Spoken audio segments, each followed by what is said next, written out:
I thought I was coming home to share the best news of my life with my daughter, a $5 million retirement package I'd spent my entire career earning. Instead, I stood frozen on the staircase in front of the house, listening to her voice, giggling. How much longer can I keep pretending those liver spots on his skin? The coughing every night, it's disgusting.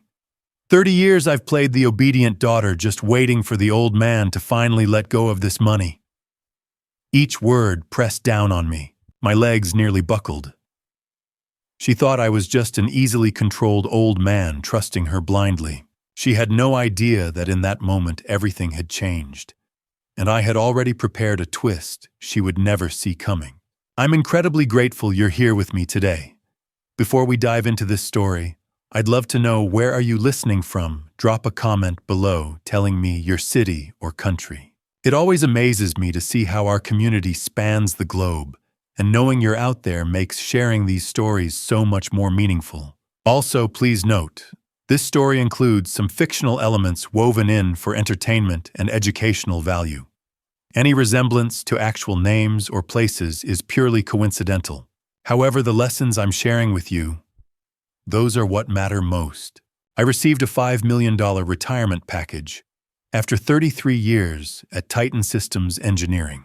33 years of classified aerospace projects, clearance levels most people never knew existed, and enough late nights to navigate the facility blindfolded. The HR director, Jennifer Cole, smiled as she slid the paperwork across her desk that morning. "You've earned this, Eugene," she said. "Not many people give 3 decades to one company anymore." 64 years old. Widowed for 26 years. One daughter, Megan, who I'd raised alone after Sarah died. The money would be wired within 3 weeks, $5 million. The afternoon retirement gathering in Conference Room B was exactly what I'd expected. Paul Henderson brought grocery store cake. Chris Dalton from IT showed a slideshow of old project photos, most redacted to black squares. Roger Whitfield, my supervisor for 15 years, presented me with a crystal trophy. 20 people clapped. I shook hands, ate cardboard tasting cake. Finally, I thought, watching colleagues drift back to their cubicles. Megan will be so proud. I left at 3:15, 2 hours early. The November air had that Virginia bite, cold enough to sting. I wanted to surprise Megan. Maybe take her to that Italian place she liked. Maybe just tell her everything would be okay now. The drive home took 23 minutes. I spent it imagining her reaction. She'd been struggling lately, divorced from Nathan Brooks 3 years ago, bouncing between pharmaceutical sales jobs, living in my house because she couldn't quite get her footing. I'd told myself it was temporary. Sarah's voice drifted through my memory. Late summer 1992, in that hospital room, smelling like disinfectant and dying flowers. Her hand had been so light in mine, almost translucent. "Take care of our little girl," she'd whispered. Megan had been 9 years old, then gap-toothed and terrified. I'd kept that promise. Hadn't I worked 60-hour weeks to keep the mortgage paid and Megan in good schools? Missed some recitals, some parent-teacher conferences, but I'd kept her fed, safe, whole. The dashboard clock read 3:47 when I pulled into the driveway on Elm Street. Megan's silver Honda was there, the dent in the passenger door she'd been meaning to fix. Everything looked normal. I used my key quietly. Old habit from years of coming home late. The living room was empty. Upstairs, I heard Megan's voice. She was on the phone. I smiled. Maybe I'd wait, let her finish, then surprise her with the news. I started up the staircase.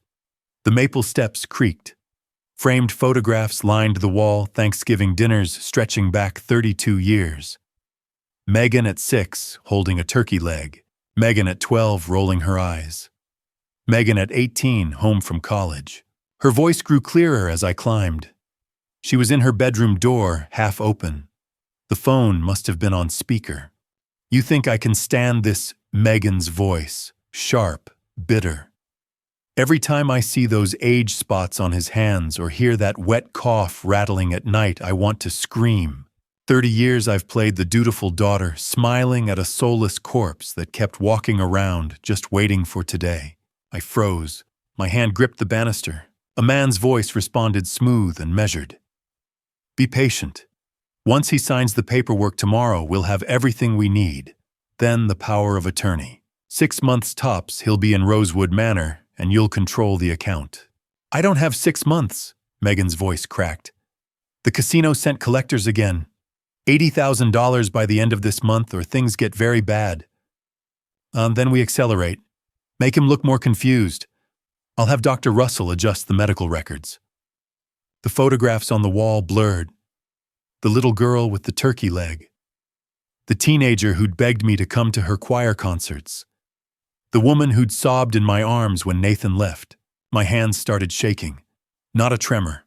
A full shake, fingers spasming like I'd grabbed a live wire. I took a step backward. The stair creaked. I held my breath, but Megan kept talking, oblivious. What about the house? She asked. We'll handle that after the power of attorney, the man said. First the nursing home, then we liquidate everything. I descended the stairs like a man walking away from a car accident. Slow, mechanical. My keys were in my pocket. My jacket was still on. Megan didn't know I'd come home early. The front door closed softly behind me. I got into my car, started the engine, backed out. My hands were still shaking so badly I could barely grip the steering wheel. I drove. No destination at first. Just away. Away from the house. Away from that voice. Away from the wreckage of everything I'd believed about my daughter. 6 miles later, I found myself at Public Library Branch 4. The library I'd brought Megan to every Saturday when she was small. Story time in the children's section. Picture books and funny voices. I went inside. The children's section was in the back. Tiny chairs, low tables, bright colors. I sat down in one of the adult-sized chairs kept for parents. The clock said 4 o'clock. Goodnight Moon was on the shelf. I remembered Megan at 6 climbing into my lap. Read this one, Daddy. Do the voices. At 12, she'd asked me to come to her school play. I'd had a deadline. Sorry, sweetheart. Next time. There hadn't been a next time. At 18, her graduation. I'd arrived late, missed her speech. At 28, when Nathan left. I didn't see it coming, she'd cried. You never see it coming, I thought. Because you're always working, always too busy. 90 minutes passed in that chair. Every missed moment. Every time I'd chosen work over her. But underneath the grief, something cold and clear was forming. I won't confront her, I decided. Not yet. I'll investigate, gather evidence, find out who that man was. I pulled out my phone. My hands were steadier now. I scrolled through my contacts and found Chris Dalton, the IT guy. The phone rang twice. Eugene, you forget something. My voice came out rough. Chris. I need you to check something for me. It's urgent. Sure. What's up? I closed my eyes. Megan at 6. The turkey leg. The gap-toothed smile. I need you to look at the access logs for my retirement account documents. Who's been viewing them? When? How many times? Silence. Then carefully. Eugene, is everything okay? Just check it, please. Tonight if you can. Yeah, I'll call you back in an hour. Thank you. I hung up. The children's section was empty except for me. Outside, the November sun was sinking lower. In a few hours, I'd have to go home. Face Megan across the dinner table. Pretend everything was fine. What Chris was about to tell me would confirm the worst fear taking root, that my daughter hadn't just stumbled into this conspiracy. She'd been planning it for a long time. Chris picked up on the second ring. Gina, what's going on? I was still in the library parking lot. The sun had set an hour ago, streetlights casting orange pools across asphalt. A mother walked past holding her daughter's hand. The little girl was maybe 6, Megan's age when we used to come here. I need you to check something, I said. The access logs for my retirement account documents. Who's been viewing them? When? How many times? A pause. Gene, that's HR system stuff. I'd need clearance to pull those files without triggering alerts. I know. I wouldn't ask if it wasn't important. Chris and I had worked together for 18 years. He knew I wasn't the type to ask for favors that bent rules. Okay, he said finally. Give me 2 hours. Thank you. I hung up and stared at the phone. 2 hours. I should go home. Megan would be wondering where I was. Almost 5 hours unaccounted for since the retirement party. But I couldn't face her yet. Couldn't sit across a dinner table and pretend I hadn't heard what I'd heard. So I sat in that parking lot and watched the library close. Watched the lights go off section by section. Chris called back at 9:45. To Gene, I found something. His voice was careful. Your email's been forwarded to a secondary address for the past 3 months. Megan's old company domain. My chest tightened. Yeah. I can't see much more without raising flags. Do you want me to keep digging? No. Don't. I don't want anyone knowing I asked. 3 months. She'd been planning this for at least 3 months. Thank you, Chris. Gene, whatever this is, be careful. Okay. I will. I sat there in the dark. 3 months of forwarded emails. But that didn't explain everything. The official HR notification with the $5 million breakdown hadn't even been sent yet. Jennifer Cole had only told me in person this morning.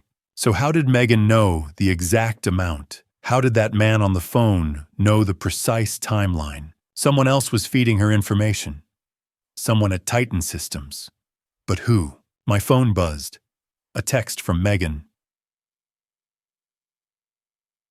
Where are you? Dinner's getting cold. I started the car and drove home. The house lights were on when I pulled into the driveway. I sat in the car for a full minute rehearsing my lines. Act normal. Don't let her know. Smile. Pretend everything is fine. The front door opened before I reached it. Megan stood there in her work clothes, barefoot. Her face lit up when she saw me. Dad, you're home earlier than usual. I made grilled salmon. The dining room table had been set. 2 plates. 2 glasses of water. The same table where we'd eaten dinner for 32 years. Sarah had picked it out at an estate sale before Megan was born. We sat down. Megan served the salmon with roasted vegetables. So how was the big day? She asked. Was the retirement party nice? It was fine. Frank gave a speech. Paul brought cake. I took a bite. Tasted like ash. They gave me a trophy. Oh, that's sweet. Her smile was perfect. Warm. What about the package, the money? I looked up from my plate. Met her eyes. Tested the lie. Still working out the final details, I said. Should know more next week. A flicker crossed her face. So brief I almost missed it. Disappointment. Frustration. Gone in half a second, replaced by that same warm smile. She already knew, but how? We should probably talk about your future, Megan said, setting down her fork. You know, making sure you're taken care of, estate planning, that kind of thing. I'm only 64, I said. Plenty of time for that. Still, it's good to plan ahead. Her voice was light, casual. But I heard the conversation from this afternoon echoing underneath. Power of attorney. Rosewood Manor, 6 months. I'm tired, I said, standing up. Long day. Think I'll turn in early. Of course. Megan stood too, started clearing plates. Get some rest, Dad. You've earned it. I climbed the stairs to my bedroom. The clock on the nightstand read 10 o'clock. I watched the numbers change. 10:30, 11, midnight, 1, 2, 3. Sleep wouldn't come. Questions kept circling. How did she know who was helping her? How deep did this go? On the nightstand was a photograph in a wooden frame. Sarah Megan at 2 years old, and me. Younger, hopeful. Sarah was laughing. Megan had ice cream on her face. I picked up the frame. I need help, I whispered to Sarah's image. I can't do this alone. Tomorrow I'd find a lawyer. Someone who knew how to handle this kind of thing. The alarm went off at 7. I hadn't slept. I called Titan Systems and left a voicemail. Sick day. First one in 3 years. Megan had already left for work. A note on the counter said she had early meetings. I opened my laptop. Google search elder abuse attorney near me. Walsh and Associates. Elder Law. Rebecca Walsh, attorney at law. Harbor City. I called. A receptionist answered. Then a clear voice came on the line. This is Rebecca Walsh. My name is Eugene Chandler. I need to talk to someone about financial exploitation. Why, are you the potential victim? Yes. How soon can you get here? An hour and a half. I'll see you at 10. The drive to Harbor City took me through unfamiliar suburbs. Rebecca's office was on the 8th floor overlooking the harbor. Glass and steel, professional. She was shorter than I'd expected, gray suit, sharp eyes. She gestured to a chair and pulled out a legal pad. Tell me everything. I did. 20 minutes, the overheard conversation, the nursing home plan, the gambling debts, the forwarded emails, all of it. When I finished, Rebecca set down her pen. Your daughter is plotting elder financial exploitation under state elder abuse statutes. State law protects adults over 60 from financial exploitation by family members. If she succeeds, you lose everything. But if we act now, we can stop her. Emergency protective orders are available if we can prove imminent harm. How? First evidence? I'll recommend a private investigator, former law enforcement. Second, you can't let her know you're aware. Keep acting normal. Third, when does your retirement money transfer? 21 days from yesterday. Then we have 21 days to gather proof and protect your assets through an irrevocable trust. I thought about Megan's desperation, the loan sharks.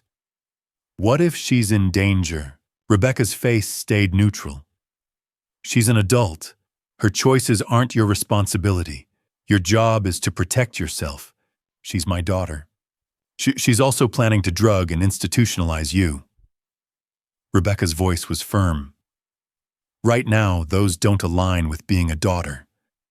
She pulled out a business card, slid it across the desk. I'm Tony Castellano, former FBI. He'll find what you need. Call him today. The clock is ticking. I stood, shook her hand. Outside, the morning sun reflected off the harbor. The card was in my pocket. I'd stepped onto this path. There was no turning back now. I called Tony Castellano from the car. A gravelly voice answered on the first ring. Castellano, my name is Eugene Chandler. Rebecca Walsh gave me your card. I need help with the situation. What kind of situation? The kind where my daughter is trying to steal my retirement money and have me locked up in a nursing home. A pause. Then, can you be at my office in an hour? Yes. Tony's office was in a converted warehouse, 3rd floor. No sign on the door. The man who opened it was late 50s, gray haircut, military short. Lines around his eyes from too many stakeout nights. He looked me over the way a mechanic looks at a car assessing what's broken. Mr. Chandler, come in. The office was functional. Metal desk, filing cabinets, a wall of surveillance equipment, 2 chairs, no art. This was a place where work got done. Tell me. I told him everything. The overheard phone call, Evan Caldwell, the nursing home plan, the power of attorney scheme, the forwarded emails, the gambling debts, Megan's performance at dinner. Tony listened without interrupting. When I finished, he crossed his arms. You want me to surveil your own daughter? Sir, I want proof of the exploitation. Documentation that will hold up in court. And I need to know who else is involved. And elder abuse cases get ugly, Mr. Chandler. Family cases especially. You sure you want to know everything I'm going to find? I thought about Megan's voice. Soulless corpse. Waiting for today. I already know the worst part, I said. Now I need the proof. Tony pulled out a contract. $200 an hour plus expenses. $5,000 retainer up front. I'll also bring in Carol Wright, forensic accountant. She's $150 an hour. Between us, we'll document the conspiracy and trace where your daughter's money has been going. I wrote the check. $5,000. One rule, Tony said. No confrontation with your daughter, no matter what I find. The moment she suspects you know, she'll either destroy evidence or accelerate her plan. Either way, we lose. I understand. Give me everything. Her address, workplace, vehicle, phone number, daily routines, known associates. I gave him all of it. I'll start today, Tony said. First report in 4 days. That evening I came home at 6:15. Megan came out of the kitchen looking concerned. Dad, you forgot to lock the front door this morning. When I stopped by, it was wide open. I was worried sick. I stopped. I locked it. I remember checking it twice. It was open, Dad. Maybe you thought you locked it but didn't. It happens. I'd checked that door. I always checked it.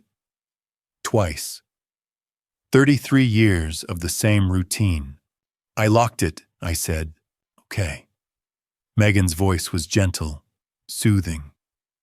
But Dad, if you're forgetting things like this, maybe we should talk about making sure you're safe. She was gaslighting me, creating incidents, building a false narrative of cognitive decline. You're probably right, I said. Maybe I'm more distracted than I thought. The next day at work, Paul Henderson found me in the break room. Gene, you look rough. Everything okay? Just adjusting to retirement, I said. Paul stirred his coffee. Then carefully, I saw Megan at the company picnic last year. She and Roger seemed close. Really close. Probably nothing, just thought it was odd. My hand tightened around my cup. Close how? Just talking a lot. Laughing, standing close. Could have been nothing. Thank you. Roger Whitfield, my supervisor for 15 years. The man who'd spoken at my retirement party. And Megan. I made a mental note. Ask Tony to investigate Roger. That evening, dinner at home. Megan had made spaghetti. Dad, didn't you say you were going to pick up your blood pressure medication today? I looked up. I never said that. This morning. You said, I'll pick up my prescription after work. Don't you remember? I didn't say that, Megan. She set down her fork face, showing concern. Perfect performance. It's okay. I'll pick it up tomorrow. But Dad, between the door yesterday and now this. You're forgetting conversations. Maybe you should see Dr. Morgan. Just a wellness check. I'm not forgetting things. Dad. Her voice was soft, loving. I'm worried about you. Please, for me. I looked at her across the table. Saw the daughter who used to ask for bedtime stories. Saw the stranger who'd called me a soulless corpse. Maybe you're right, I said. She smiled, relieved. Thank you. Building evidence? Creating a pattern? 2 incidents in 2 days, both planted. The next afternoon, my phone rang. Tony, I've been surveilling your daughter for 2 days. She's meeting someone regularly. Evan Caldwell. I'm running a full background check now. Is it romantic? Doesn't look like it. Business, conspiratorial. They meet at the Brookfield Hotel bar. He does most of the talking. She takes notes. Find out who he is. Already on it. Carol's pulling your daughter's credit reports and bank transactions. Should have financial data in 2 days. I hesitated. Then check Roger Whitfield too, my supervisor at Titan Systems. A colleague mentioned he and Megan were close at a company event. If there's a connection, I'll find it. That evening, Megan came home carrying a business card. Dad, I found this doctor. Dr. Martin Russell. He's a geriatric care specialist. Really well regarded. Can we just go for a checkup? I pretended to consider it. Let her see the reluctance. Then the giving in. All right, make an appointment. Relief washed over her face. Thank you, Dad. She went to her room. I sat at the kitchen table and thought about what was happening. She was building a medical evidence trail. Dr. Russell would document cognitive decline that didn't exist, recommend institutionalization, and I was going to walk right into it. Because sometimes the best way to catch a predator is to pretend to be prey. Dr. Russell's office smelled like lavender and lies. The waiting room was full of patients twice my age, hunched in wheelchairs or leaning on walkers. I didn't belong here. I was 64, recently retired, perfectly healthy. But I sat there anyway, pretending I did. Megan had insisted on driving. She sat next to me, flipping through a magazine about senior health, playing the concerned daughter for an audience of strangers. A nurse called my name. We followed her down a hallway lined with posters about dementia warning signs. The exam room was small and sterile. Dr. Martin Russell walked in 5 minutes later. Mid-50s, graying at the temples, warm smile. He shook my hand, then Megan's. Mr. Chandler, I understand your daughter has some concerns about your memory. I'm fine, I said. She's worrying over nothing. Megan leaned forward. Dad's been forgetting things, leaving doors unlocked, not remembering conversations. He just retired and I think the stress might be affecting him. Dr. Russell nodded. The exam was standard. Pressure normal. Reflexes normal. Coordination tests all passed. Then came the cognitive questions. What year is it? 2018. Who's the president? I answered. He wrote it down. Can you count backwards from 100 by sevens? I did, perfectly.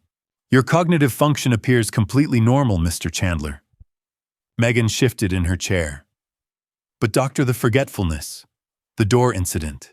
Dr. Russell made a note on his chart. I couldn't see what he wrote, but I watched his pen move. Careful. Deliberate. Major life transitions like retirement can temporarily affect memory, he said. But given your daughter's concerns, I'd like to see you back in a month for a follow-up. He tore off a prescription slip. I'm starting you on vitamin B12. Sometimes a deficiency can cause mild memory issues. Megan glanced at the chart when Dr. Russell turned away. I saw the satisfaction flicker across her face. Later, when I requested my medical records, I'd see exactly what he'd documented. Patient cognitively normal on examination. Daughter reports concerns regarding memory lapses and judgment. Noted mild cognitive concerns for follow-up monitoring. Mild cognitive concerns, vague enough to mean nothing, vague enough to mean everything, vague enough to be a weapon. At home, I placed the pill bottles in the bathroom cabinet, took a photograph with my phone, counted the pills, noted the exact position on the shelf. If she was going to tamper with anything, it would be these. I'd be watching. The next day, I met Tony at a diner 10 miles from Millbrook Heights. Red vinyl booths. Coffee that tasted burnt. Tony slid a folder across the table. Evan Caldwell, 42 years old, disbarred attorney. I opened the folder. Sharp features, cold eyes. We undisbarred for what? Forging client signatures on estate documents. 5 years ago. Now he operates as a legal consultant. Specializes in estate planning and elder law. Tony pulled out more papers. 3 other cases in the past 2 years where adult children used his services, then filed for guardianship of elderly parents. All of them had significant assets. All of them suddenly developed capacity issues. My stomach turned. That's a pattern. It's a business model, Tony said. Your daughter isn't his first target. He finds desperate people with wealthy parents and offers them a way out. He charges 15% of whatever assets get seized. If your daughter gets control of $5 million, Evan Caldwell walks away with $750,000. I stared at the numbers.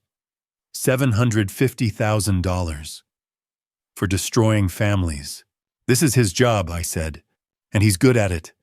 None of the previous cases resulted in criminal charges. I closed the folder. What about Roger Whitfield? Tony's expression shifted. Became careful. You sure you want to know? But I asked you to investigate him. Tony pulled out another envelope, spread photographs across the table. Roger and Megan at a restaurant, laughing, his hand on her arm.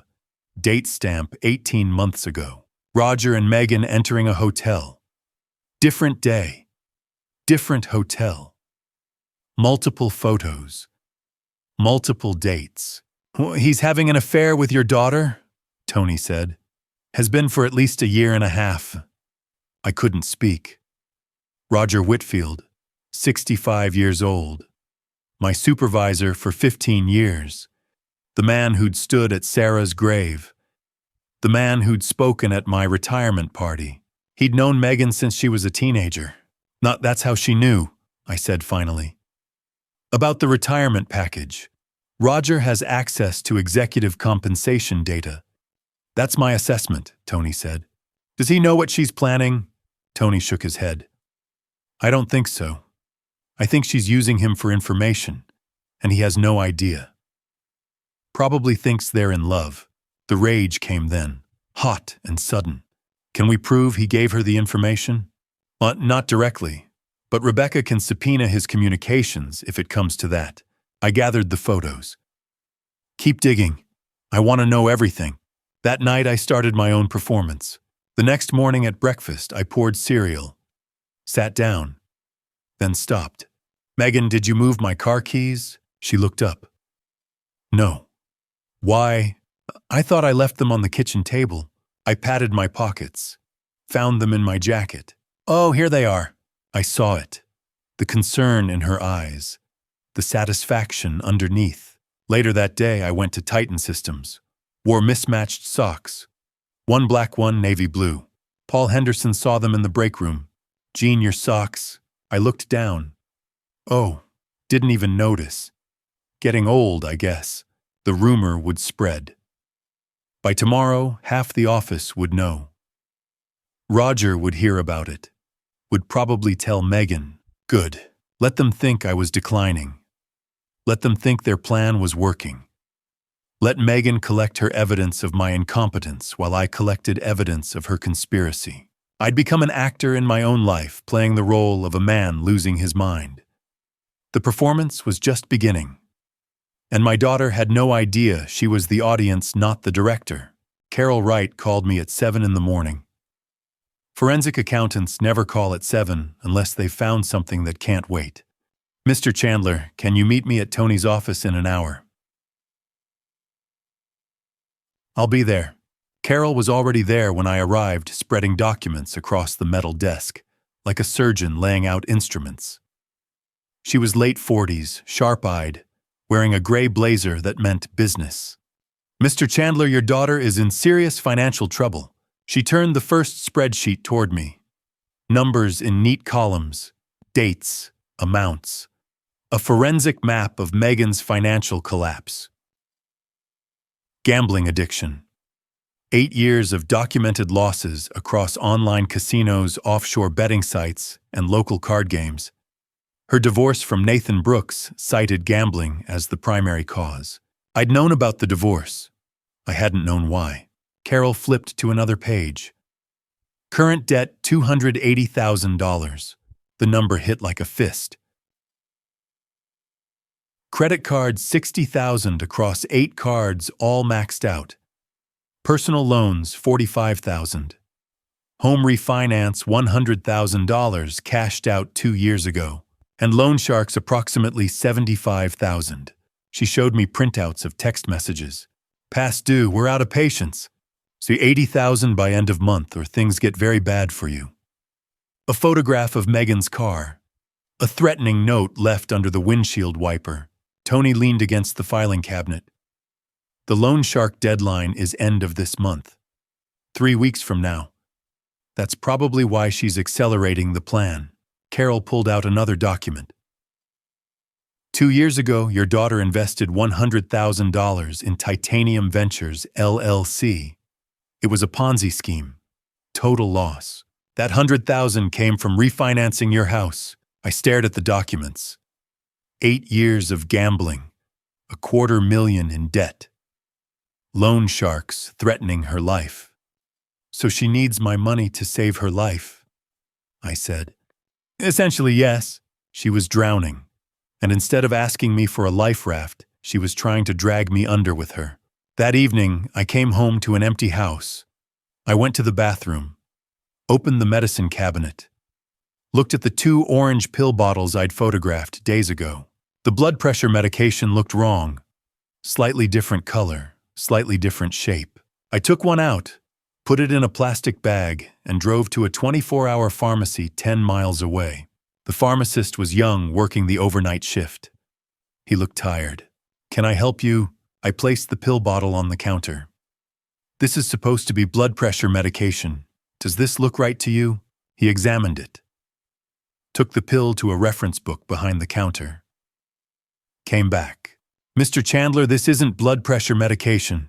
This is diphenhydramine, high dose. It's an antihistamine." My chest tightened. What would happen if I took it? It would make you drowsy, confused. Especially in elderly patients, high doses can cause significant cognitive impairment. Memory problems, disorientation. It could easily mimic symptoms of dementia. The pharmacy lights were too bright. The floor felt unsteady. "Can you document this? Keep that pill." "I'll document everything. Do you want me to contact the police?" Not yet. Just keep the evidence." I walked out to my car, called Tony. "She's drugging me. I have proof. A pharmacist just confirmed the pills were switched." "Don't take any more. I'm sending Carol to that pharmacy for laboratory analysis. This is physical evidence of elder abuse. This changes everything. My daughter was poisoning me. Not to hurt me, to make me appear incompetent. That evening, I needed someone to talk to. I drove to Paul Henderson's house, rang the doorbell at 9 o'clock. Paul opened the door, took one look at my face and stepped aside. "Gene, what happened?" I sat down on his couch and broke. "My daughter is trying to destroy me. She's drugging me, Paul, replacing my medication with sedatives to make me seem senile. She's planning to have me declared incompetent and locked in a nursing home so she can steal $3 million. Paul sat down across from me, listened as I told him everything. When I finished, Paul's face was pale. "Your own daughter. Jesus, Gene, I'm so sorry. I keep asking myself what I did wrong. You didn't do anything wrong. You were a widowed single father doing your best. You worked hard to give her a good life. That's not neglect. That's sacrifice. My sacrifice created a woman who wants to drug and institutionalize me. No." Paul's voice was firm. "Her choices created that. You're not responsible for her crimes, Gene." The next morning, I was at my desk when my phone rang. Jennifer Cole. "Eugene, can you stop by my office?" Her tone was careful, professional, the kind of careful that meant trouble. I walked to HR. Jennifer closed the door behind me. "I received an anonymous report yesterday through our ethics hotline. About you. The caller said you're showing signs of cognitive decline, memory problems, confusion. They suggested you might be a security risk." The room felt smaller. "Who called?" "It was anonymous. But Jean, your daughter, came to see me 2 weeks ago. She asked about company policies regarding employee mental health. 2 weeks ago, right around the time Megan had started the gaslighting. She's trying to destroy my security clearance." Jennifer's face showed sympathy. "I have to schedule a mental health evaluation. It's already set for tomorrow morning at 9. What happens if I refuse?" "Your clearance gets suspended pending investigation, which would trigger a review of your retirement eligibility." Megan had thought of everything. My job, my clearance, my reputation, my retirement. "I'll be there," I said. That evening, I met Rebecca at her office, updated her on everything. Rebecca listened, made notes, then looked up. She's escalating, running scared. We need to accelerate our timeline. The retirement money transfers in 11 days. The trust paperwork is ready. The moment those funds hit your account, they'll automatically transfer into the irrevocable trust. Megan won't be able to touch them even with a power of attorney. Rebecca leaned forward. But Eugene, you have to keep playing the confused old man. Pass the mental health evaluation tomorrow. Show them you're competent. But at home with Megan, keep pretending. I can do that. Money 11 days. Can you hold on for 11 more days? I thought about the fake pills in my filing cabinet. The photos of Megan and Roger. Carol's spreadsheets showing $280,000 in debt. I'll hold on. Megan was attacking my money, my freedom, my reputation, my career, everything. And she was running out of time, which made her more dangerous than I'd thought. Dr. Elizabeth Morgan didn't believe I was losing my mind, but she had to test me anyway. For 90 minutes, I sat in the Titan Systems medical office and proved my sanity. She was maybe 50 with kind eyes and professional calm. The office was small and clinical. White walls, a desk, 2 chairs. Mr. Chandler, this is standard protocol. Nothing to worry about. She started with memory, gave me 3 words: apple, table, penny. Asked me to repeat them immediately, then again in 5 minutes. Then came the math. Count backwards from 100 by 7s. 100, 93, 86, 79, 72, 65. I kept going until she stopped me. No errors. She handed me a blank piece of paper. Draw a clock showing the time 11:10. I drew a circle, placed all 12 numbers correctly, drew both hands perfectly. Who's the president? What year is it? What month? I answered everything. Then came mental health screening, depression, anxiety, confusion. I'm adjusting to retirement. It's a big change, but I'm fine, clear-headed, no confusion. 90 minutes of tests: memory, problem-solving, spatial reasoning, attention span, executive function. When it was over, Dr. Morgan reviewed her notes. Mr. Chandler, you're performing at the 98th percentile for your age group. Your cognitive function is excellent. You're sharper than most 40-year-olds I've tested.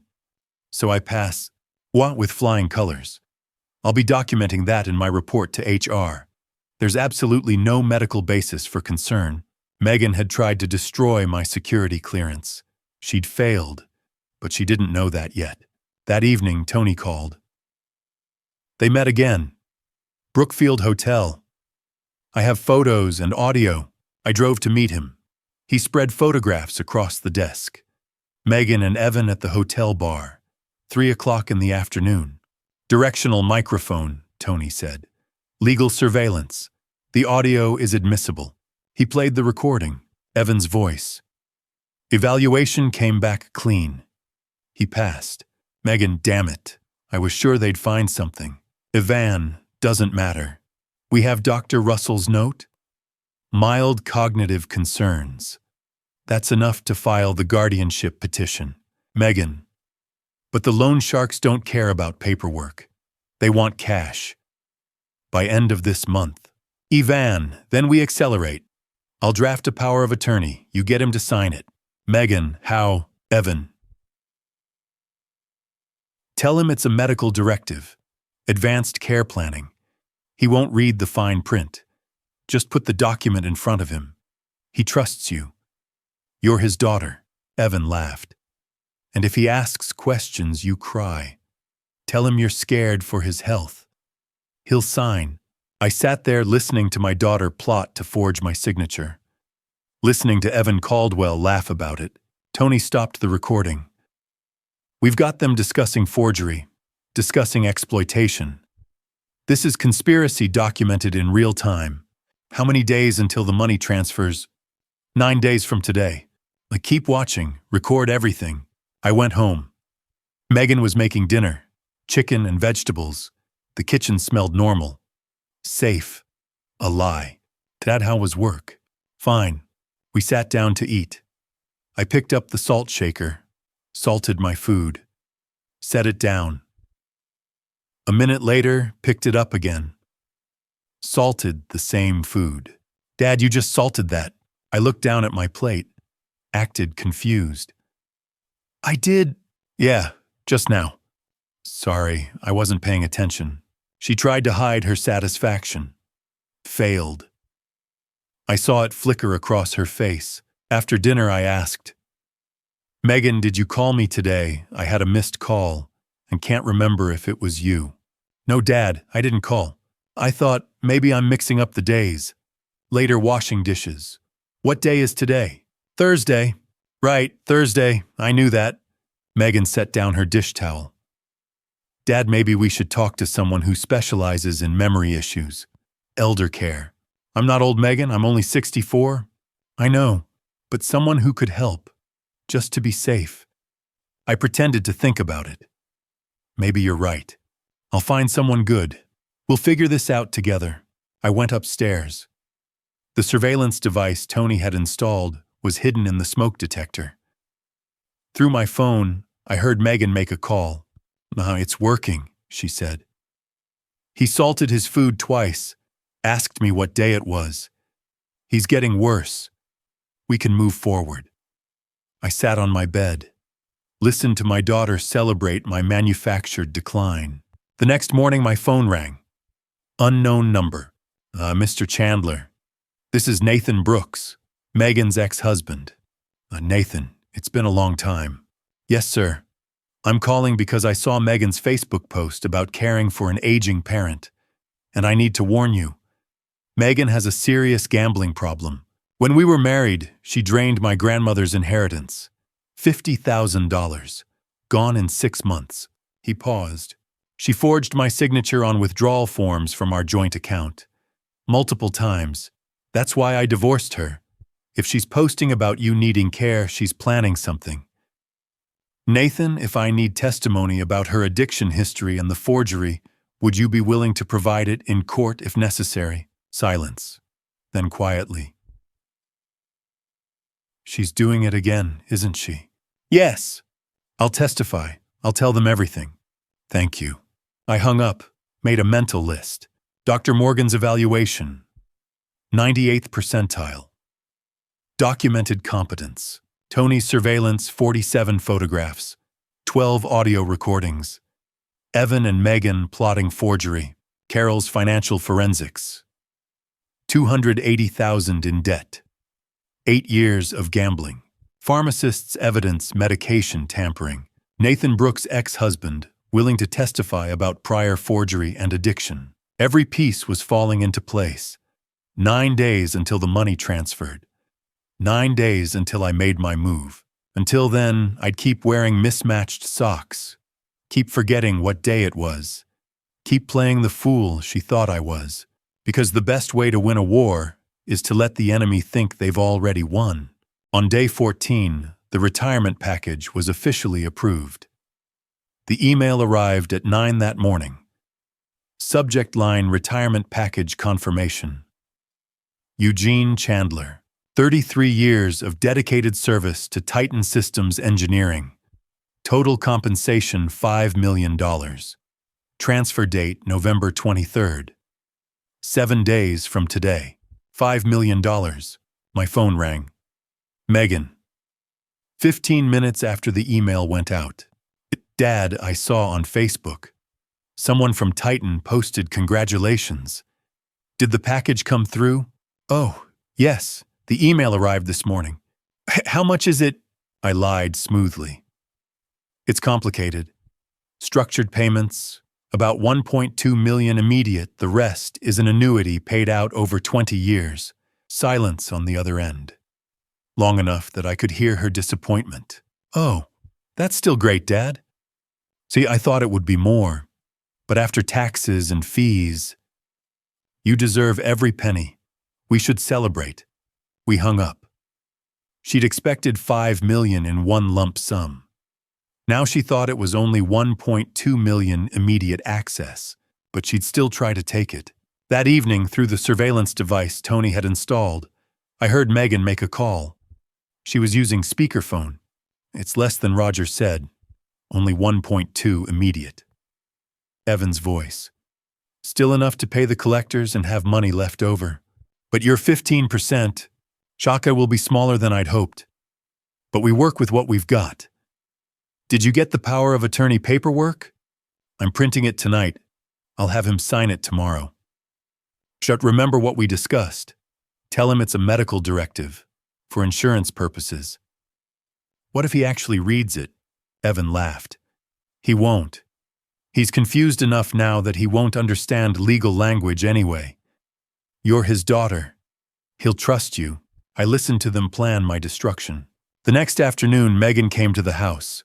Found me in the home office doing paperwork. Dad, can we talk for a minute? Of course, sweetheart. She sat down, placed a thick folder on my desk. 20 pages, maybe more. I've been thinking about your health. With the memory issues you've been having, I want to make sure you're protected. These are medical directives, so if something happens to you, if you can't make decisions, I can talk to your doctors. I picked up the folder, opened it, started reading. Page 1, Medical Power of Attorney. Page 5, Durable Financial Power of Attorney. Page 12, Asset Management Authorization. This wasn't a medical directive. This was comprehensive control. If I signed this, Megan would own me, my bank accounts, my house, my medical decisions, everything. This is a lot of pages, I said. Not standard legal forms, Dad. They're always wordy. I kept reading, slowly. Let her see me getting confused. I should probably read this carefully. Of course.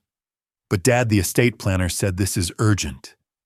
If something happens and we're not prepared, I looked up at her. Saw Sarah's eyes, Sarah's cheekbones, the face of the woman I'd loved, worn now by a stranger. I trust you, I said. Where do I sign? Relief flooded her face. Here, here, and here. I signed. Let my hand tremble slightly. Made the signatures look shaky. An old man surrendering control to his loving daughter. Rebecca had told me to do this. Let her get you to sign it. It's evidence. The moment she obtained it through deception, it became void. Megan gathered the documents. Left. I waited until her car pulled out. Then I called Rebecca. She got me to sign. Perfect. Now we have documented fraud and forgery. An hour later, Megan texted. She needed to borrow my car. Hers was making a strange noise. I said yes, gave her the keys. I had maybe 15 minutes. I went out to her car, searched quickly. Under the passenger seat, a folder. I pulled it out, opened it. Nursing home brochures, 3 of them. Rosewood Manor Memory Care Center. Premium care for residents with cognitive decline. Cost $8,500 per month. Megan's handwriting in the margins, notes. Sell house to cover long-term costs. Remaining equity after mortgage $850,000. Can sustain care for 8 to 9 years. Another piece of paper. Timeline written in Megan's handwriting. Once POA signed roadmap. 1 transfer funds to joint account within 48 hours. 2 schedule admission within 30 days. 3 list house for sale immediately. I photographed everything with my phone. Every page, every note, every calculation. She'd planned this for months, maybe longer. Had a timeline. 30 days from signing the power of attorney to putting me in a locked memory care facility. I put the folder back exactly where I'd found it. Went back inside. My hands weren't shaking. They were steady, cold. The next day, I met Rebecca at her office. Brought the photographs. She reviewed them in silence. When she finished, she looked up. This is premeditation, months of planning. This isn't desperation, Eugene. This is calculated exploitation. The money transfers in 5 days. Rebecca nodded. The irrevocable trust is ready. November 23rd, 9 in the morning, $5 million deposits into your account. 9:07 automatic transfer into the Eugene Chandler Irrevocable Trust. I'm the trustee. The funds become legally untouchable. What about the power of attorney she had me sign? Void. Obtained through fraud. Even if it were valid, a power of attorney can't access an irrevocable trust. So what do I do for the next 5 days? Keep pretending to be confused. On the 23rd, after the money is secured, we file an emergency petition with family court. For what? Elder abuse, financial exploitation, fraud, forgery, medication tampering. We request an immediate hearing and likely a criminal investigation. I was quiet. Then she'll go to prison. Yes, probably several years, unless she takes a plea agreement. She's my daughter. Rebecca's expression didn't change. She drugged you with sedatives to fake cognitive decline. She forged a power of attorney to steal your retirement. She planned to institutionalize you and sell your house. Eugene, she stopped being your daughter the moment she decided to destroy you. I know. My voice was barely a whisper. But she's still Sarah's child. Then do this for Sarah. Protect yourself the way Sarah would have wanted. I drove home, sat in my car in the driveway, looked at the house Sarah and I had bought 32 years ago. In 5 days, the money would transfer. In 5 days, Megan would check the account and find it empty. In 5 days, she'd realize she'd lost. But I'd lost too. The last piece of my daughter. The last hope that somewhere inside was the little girl who used to make me read Goodnight Moon 3 times before bed. 5 days until we both lost everything. The presentation slide flickered on the conference room screen, and for 3 long seconds I couldn't remember what came next. 11 faces stared at me from around the table. Satellite protocol optimization. Section 4.3. I'd written this deck myself 2 months ago. Shakti, Eugene, Tiktio in town. Paul's voice was gentle. You were saying about the downlink redundancy. I blinked. Found my place. Right. If we implement a tertiary backup on the ground station array, we reduce single-point failure risk by 18%. My voice sounded steady. Inside, I was counting 3 days left. 72 hours until the money hit my account, and Megan discovered it was gone. The meeting ended. Whispers followed me to the break room. Did you see him freeze? Maybe it's time. I poured coffee, smiled at Jennifer from HR, and asked about her daughter's soccer team. She smiled back, but her eyes were full of pity. Roger Whitfield's office door was closed when I walked past. I stopped, knocked. Come in. He was packing a box, photos, a ceramic mug, retirement gifts from engineers he'd mentored. Not me. Gene. He didn't look at me. I'm heading out early. 18 months. My voice came out flat. How long have you been sleeping with my daughter? His hands froze on a framed certificate. When he turned, his face was pale. I don't know what you're talking about. Tony Castellano has photos. Brookfield Hotel. The diner on Route 12. You gave her my retirement details. You set up the email forwarding. I stepped closer. Why? Something flickered in his eyes. Guilt, maybe. Or fear. She said you needed help. That you were forgetting things. And the affair, that part of helping, too. He looked away. I'm sorry. You carried Sarah's casket. I turned and walked out before he could answer. The cemetery was quiet at 7 o'clock.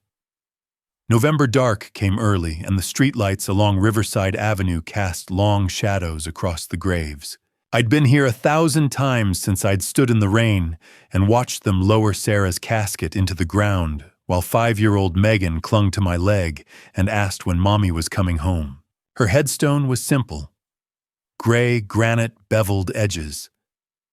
Sarah Elizabeth Chandler, 1962 to 1992. Beloved wife and mother.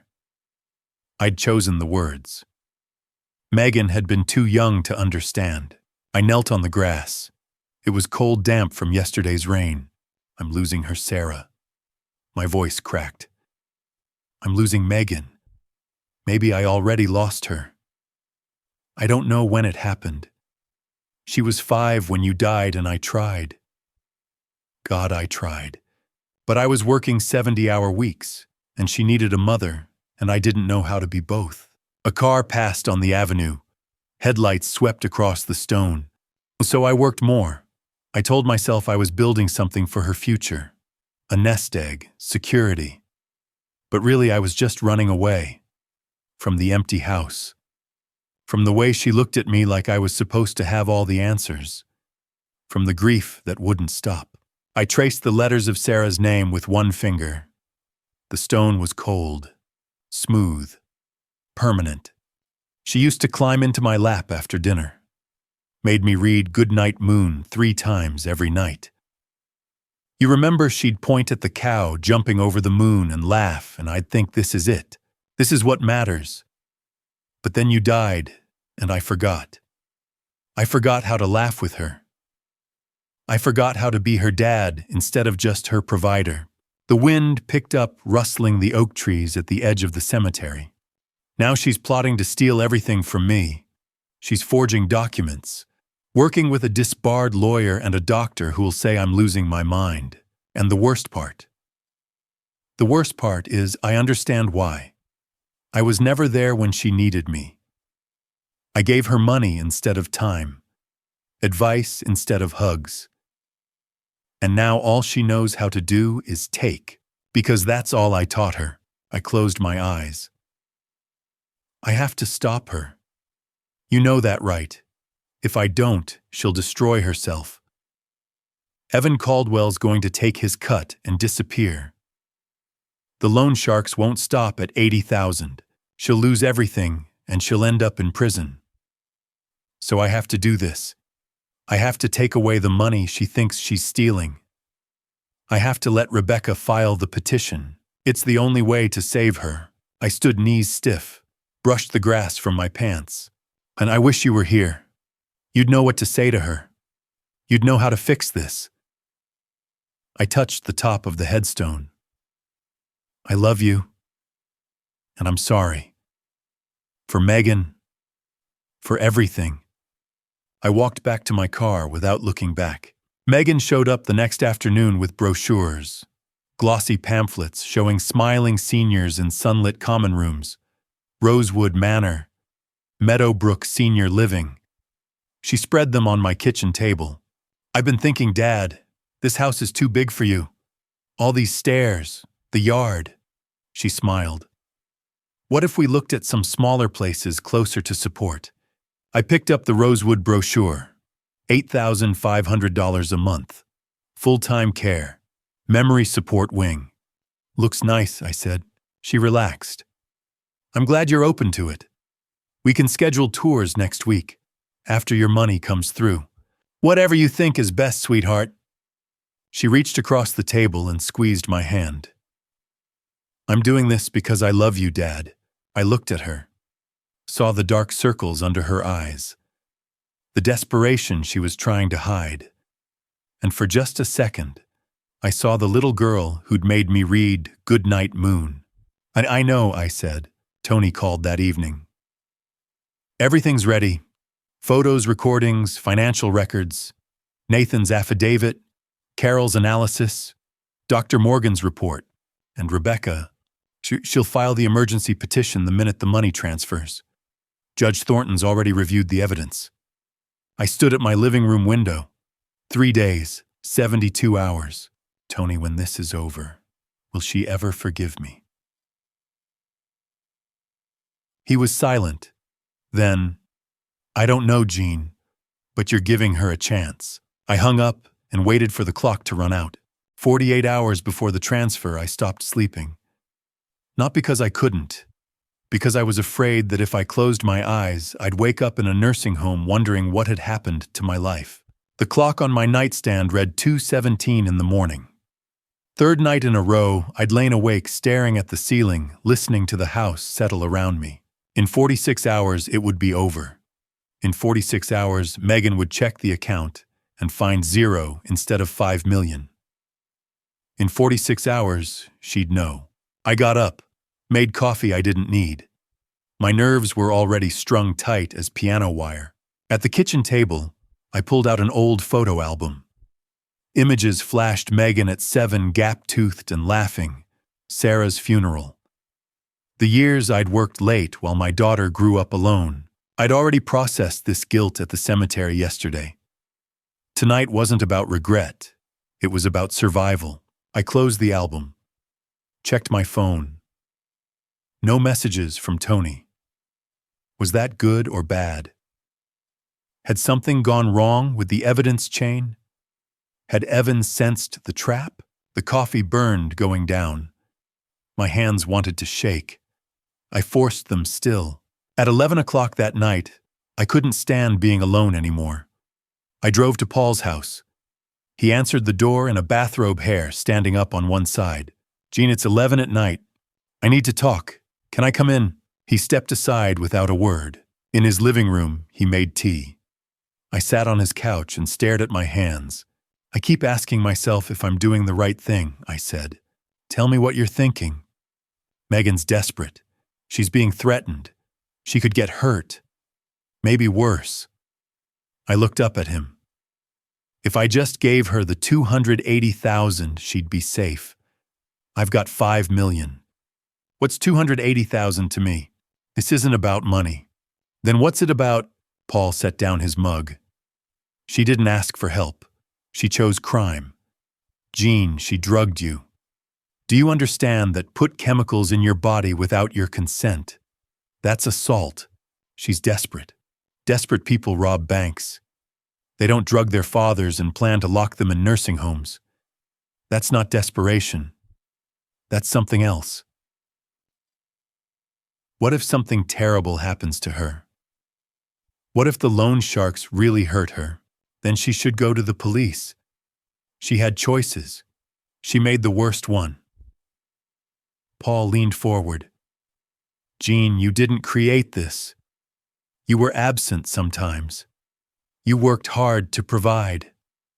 That's a parenting failure, not a crime. Her crimes are hers, not yours. I was quiet for a long time.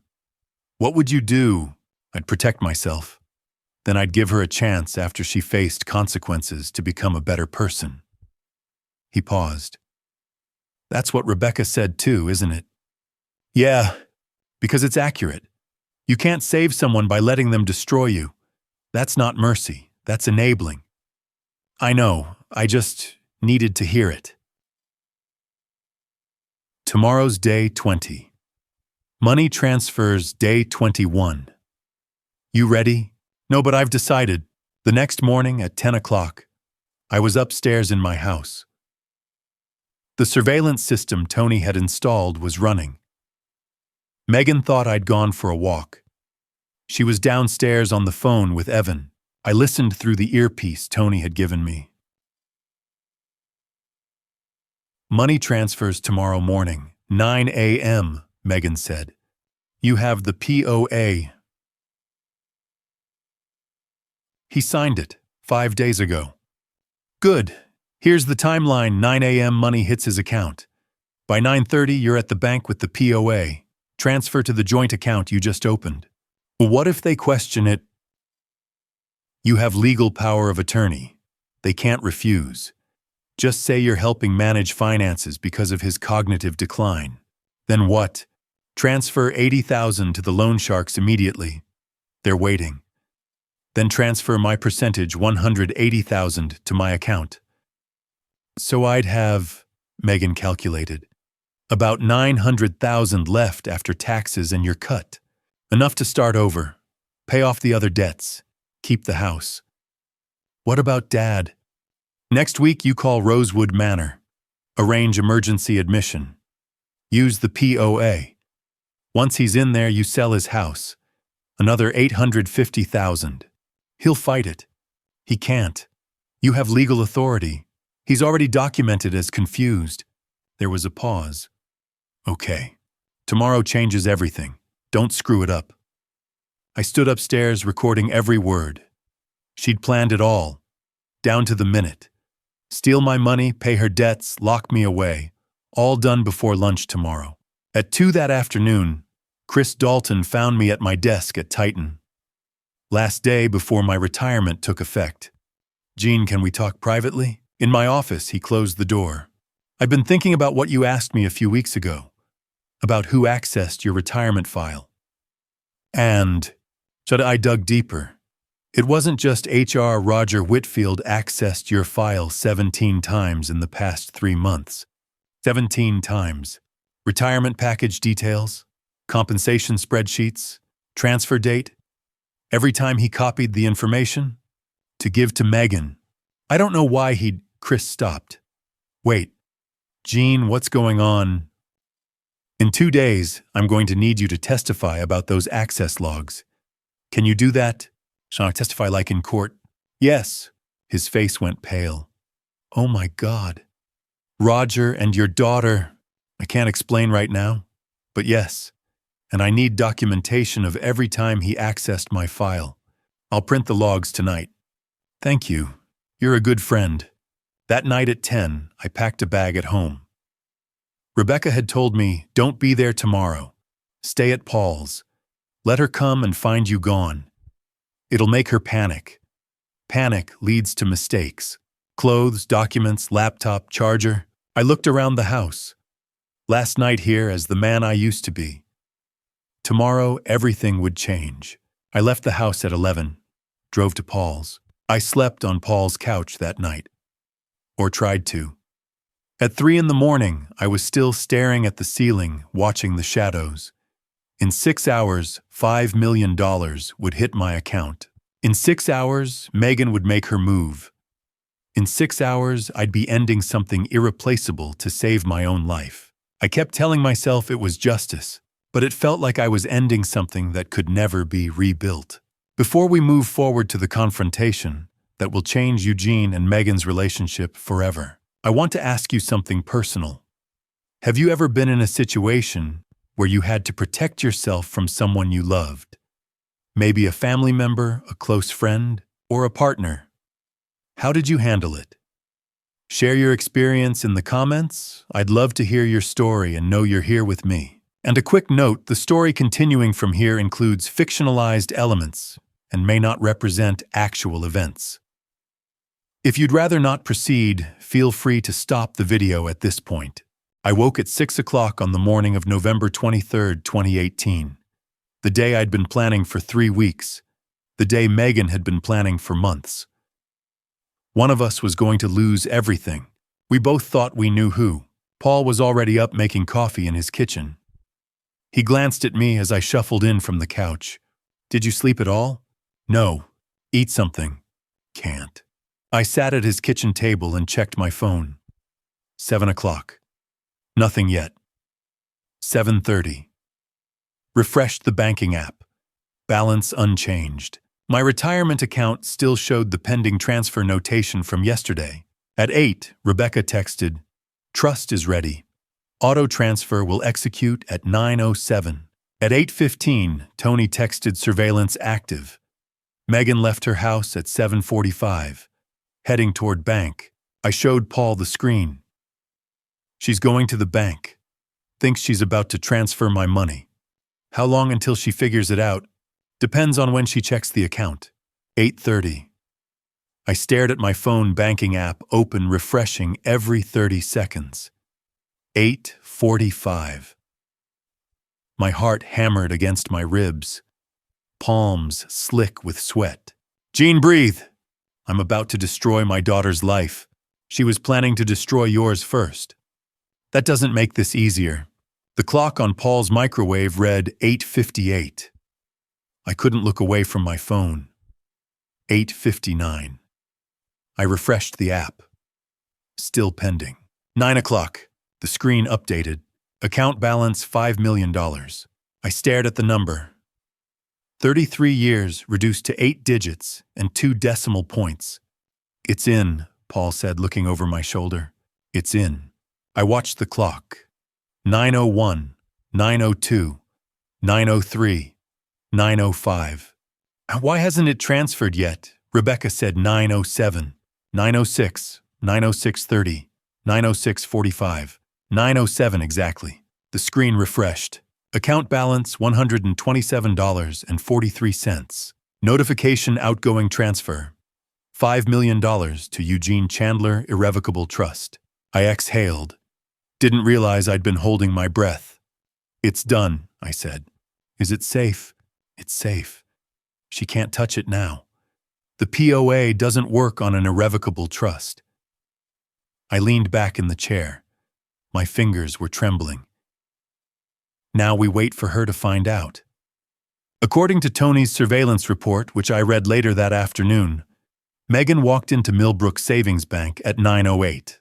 She wore a business suit, carried a folder with the forged power of attorney documents inside. Professional, confident. She thought she was minutes away from financial freedom. She approached the teller. I need to make a transfer from my father's account. Account number. Megan provided it. The teller typed, looked at her screen, frowned. Ma'am, this account shows a balance of $127. What? No, there should be $5 million. The last transaction was an outgoing transfer this morning at 9:07. Transferred where? I can't disclose that without account holder authorization. I have power of attorney. Megan slid the documents across the counter. Let me get my manager. Megan stood at the counter, panic rising. The manager came out. Megan explained. The manager reviewed the POA typed into the computer and shook her head. But ma'am, the funds were transferred into an irrevocable trust. They're no longer accessible through this account. But I have POA. POA doesn't grant access to irrevocable trusts. I'm sorry. Megan's face went white, then red. She grabbed her folder and walked out. Timestamp 9:16. At 9:17, my phone rang. Caller ID Megan. I looked at Paul. Here we go, I answered. Hello. Where's the money? Her voice shook. Anger and fear fighting for control. Ma, somewhere safe. Somewhere you can't touch it. What are you talking about? I know everything, Megan. The nursing home, the medication, the forgery, all of it. 3 seconds of silence. Then, Dad, you're confused. Let me come over. I'm not confused. I've known about your plan for 3 weeks. 3, what? November 2nd, day 0. I came home early. I heard you on the phone with Evan Caldwell. Every word. I heard her breathing go ragged. You were there. I've been there the whole time. Watching, recording, gathering evidence. You pretended. Yes. I pretended to be confused while you drugged me, while you forged documents, while you planned to lock me away. Dad, I can explain. Don't. You made your choices. Now you face the consequences. What did you do? Almost each The money's in an irrevocable trust. You can't touch it. The POA you tricked me into signing is void, fraud, invalidates consent. And in 1 hour, my attorney is filing a petition for elder abuse. You're going to send me to prison. You did that to yourself. Her voice rose to a shout. I needed that money. They're going to hurt me. Then go to the police. You should have done that months ago. I hate you. My voice cracked just a little. I know. Goodbye, Megan. I hung up. The phone rang again. Megan calling back. I silenced it. Paul was watching me. You okay? No. At 9:45, Tony's surveillance picked up another call. Megan still sitting in her car in the bank parking lot called Evan. He knows he's known for 3 weeks. That's impossible. He was clearly confused. It was an act. The money's in a trust. I can't access it. Calm down. We'll figure something out. There's nothing to figure out. He said he's filing charges. Charges for what? Well, elder abuse, forgery, everything. Silence on the other end. Then, I have to go. What? No, you said. You're toxic now! Don't call me again! Click. Megan was alone in her car, screaming, pounding the steering wheel with both fists. At 10 o'clock, Rebecca walked into the county courthouse. She handed a thick folder to the clerk. Emergency petition, elder financial exploitation. 47 pages of evidence attached. Request for immediate hearing restraining order criminal investigation. The clerk stamped it. Judge Thornton will review today. You should hear about a hearing time by 3 p.m. Rebecca texted me filed. It's done. I texted back no turning back now. At noon, my phone buzzed. Email from Judge Barbara Thornton's clerk, emergency hearing, scheduled for 2:00 p.m. today, courtroom 4. 4 hours. In 4 hours, I'd sit across from my daughter in a courtroom. I'd watch evidence destroy her.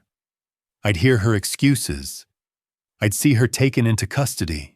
I should have been preparing myself. Instead, I sat on Paul's couch and stared at the wall, wondering if I'd just saved myself or ended something that could never be repaired. Paul sat down next to me. We didn't speak for a long time. Finally, I said it. The thing I'd been holding in since that phone call. I lost my daughter. Paul's voice was gentle. You protected yourself. That's not the same thing. Feels the same. He didn't argue. He just sat there with me while the clock ticked down toward 2:00. Millbrook Heights County Courthouse Courtroom 3B looked exactly like every courtroom I'd seen on television. Wood paneling, fluorescent lights, an American flag in the corner. But television hadn't prepared me for the smell-old carpet-cleaning solution, the faint tang of fear. Judge Barbara Thornton sat behind the bench. Mid-60s gray hair pulled back in a severe bun, reading glasses perched on her nose. Rebecca had told me Judge Thornton was an elder law expert, showed no mercy to exploiters. I sat at the plaintiff's table with Rebecca. 20 feet away, Megan sat with her attorney, David Palmer, public defender. Evan Caldwell had vanished the moment things went wrong. Palmer looked young, overwhelmed. Megan wore a dark blue dress, hair pulled back. Professional, subdued. She stared at the table. Wouldn't look at me. Behind us, Paul Henderson in the second row. Tony Castellano near the back. Carol Wright reviewing her notes. And in the third row, Roger Whitfield. Immunity deal in exchange for testimony. All rise. The Honorable Barbara Thornton presiding. We stood. Judge Thornton entered, sat, gestured for us to sit. This is an emergency hearing on a petition for elder financial exploitation and related charges. Counsel, are you ready to proceed? Rebecca stood. Yes, Your Honor. Palmer stood slower. Yes, Your Honor. Ms. Walsh, your opening statement. Rebecca walked to the center of the courtroom. She didn't need notes. Your Honor, this case involves the systematic exploitation of a vulnerable adult by his own daughter. Eugene Chandler, age 64, recently retired after 33 years as an aerospace engineer, was targeted in a conspiracy to steal his $5 million retirement package. She paused. Let that number land. The evidence will show that Megan Chandler engaged in elder financial exploitation conspiracy to commit fraud, forgery of power of attorney documents, medication tampering constituting reckless endangerment, and conspiracy to commit false institutionalization in a memory care facility. Megan's attorney shifted in his seat. We will present 47 photographs documenting meetings between Ms. Chandler and co-conspirators, 12 audio recordings capturing detailed planning, and forensic accounting analysis demonstrating motive, gambling addiction, and crushing debt, totaling $280,000. She turned, looked directly at Megan.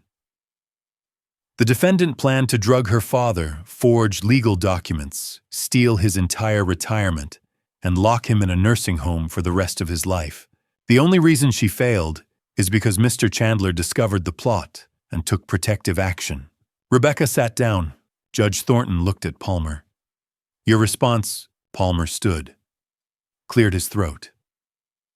Your Honor, my client has been under extreme financial pressure. She was manipulated by Evan Caldwell, a disbarred attorney who… Counselor, Judge Thornton's voice was ice. Is your client admitting to conspiracy? We're arguing mitigating circumstances, Your Honor. I see. Proceed with evidence. Ms. Walsh, call your first witness. The petitioner calls Roger Whitfield. The courtroom went silent. Every eye turned to Roger as he walked to the witness stand. He'd aged 10 years in 3 weeks. Bailiff Grant held out a Bible. Do you swear to tell the truth, the whole truth, and nothing but the truth? I do. Rebecca approached. Mr. Whitfield, what is your relationship to the petitioner, Eugene Chandler? I was his supervisor at Titan Systems Engineering for 15 years. And your relationship to the defendant? Roger's voice dropped. We were involved, romantically, after her divorce. When did you provide Ms. Chandler with confidential information about Mr. Chandler's retirement package? October 15th. She asked me to access his file. I did. How many times did you access Mr. Chandler's personnel records? 17 times over 3 months. Murmurs in the gallery. Judge Thornton rapped her gavel once. Silence. What information did you provide to Miss Chandler? Just retirement package details, compensation breakdown, transfer date, everything she asked for. Why, Roger finally looked at me. I'd known this man for 15 years. He'd carried Sarah's casket. She said she was worried about him, that he was forgetting things, making mistakes. She said she needed to help manage his finances. He swallowed. I believed her, at first. When did you realize it was a conspiracy? Early November. I heard her on the phone with Evan Caldwell talking about nursing homes, about transferring money. I realized what I'd helped set in motion. His voice cracked. But I didn't stop it. I was afraid of losing my job, my reputation. I was ashamed. You should be, Judge Thornton said quietly. Rebecca let that hang in the air. No further questions. Palmer declined cross-examination. Roger stepped down, walked past me without looking. I felt nothing. The petitioner calls Carol Wright. Carol took the stand, swore in. Opened a leather portfolio thick with spreadsheets. Rebecca guided her through the financial devastation.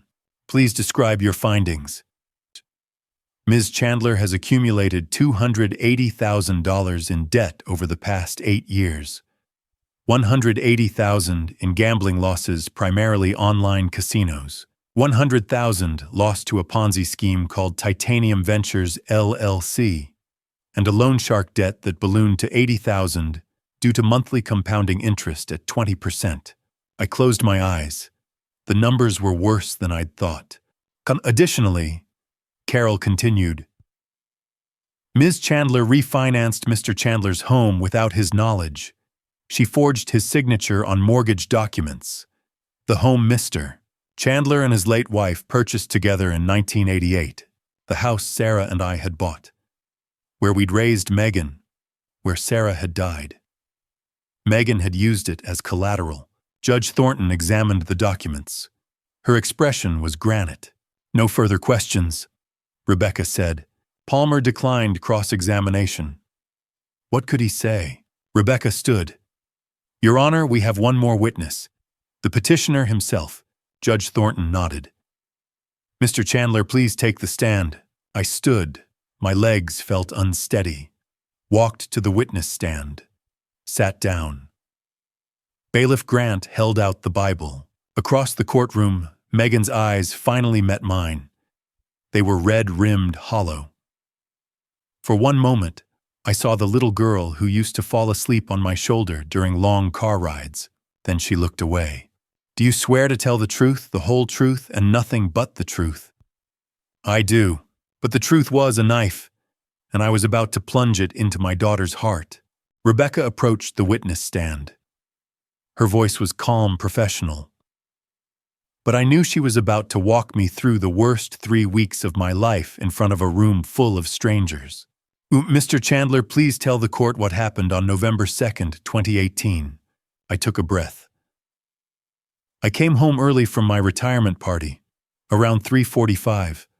I heard my daughter on the phone in the kitchen. She didn't know I was there. What did you hear? She was talking to someone named Evan. She said I'd be easy to manipulate, that I trusted her completely, that she could have me declared incompetent and institutionalized within 30 days. Rebecca held up a small recorder.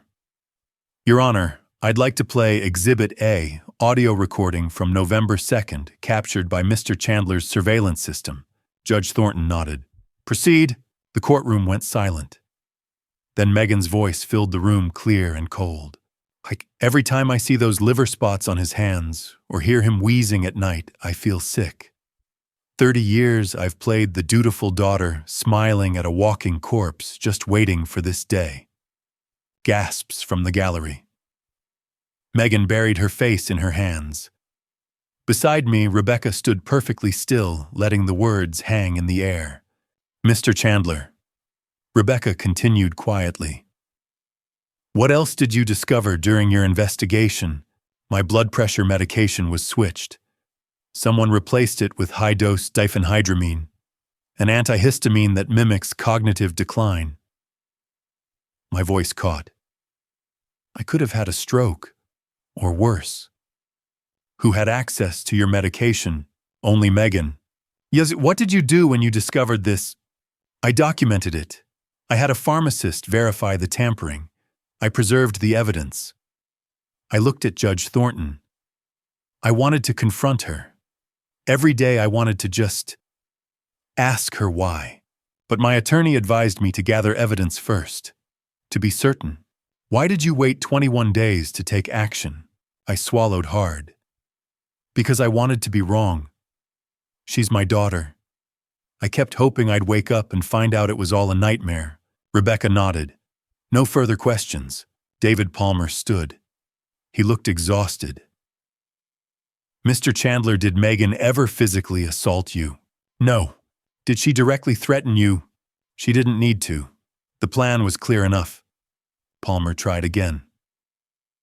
But you're safe now, correct? No actual harm occurred. I stared at him. No harm, I lost my daughter. The courtroom went silent. Palmer sat down. He had nothing else. Judge Thornton leaned forward.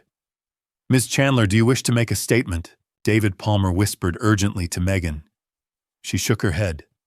Stood up. I want to.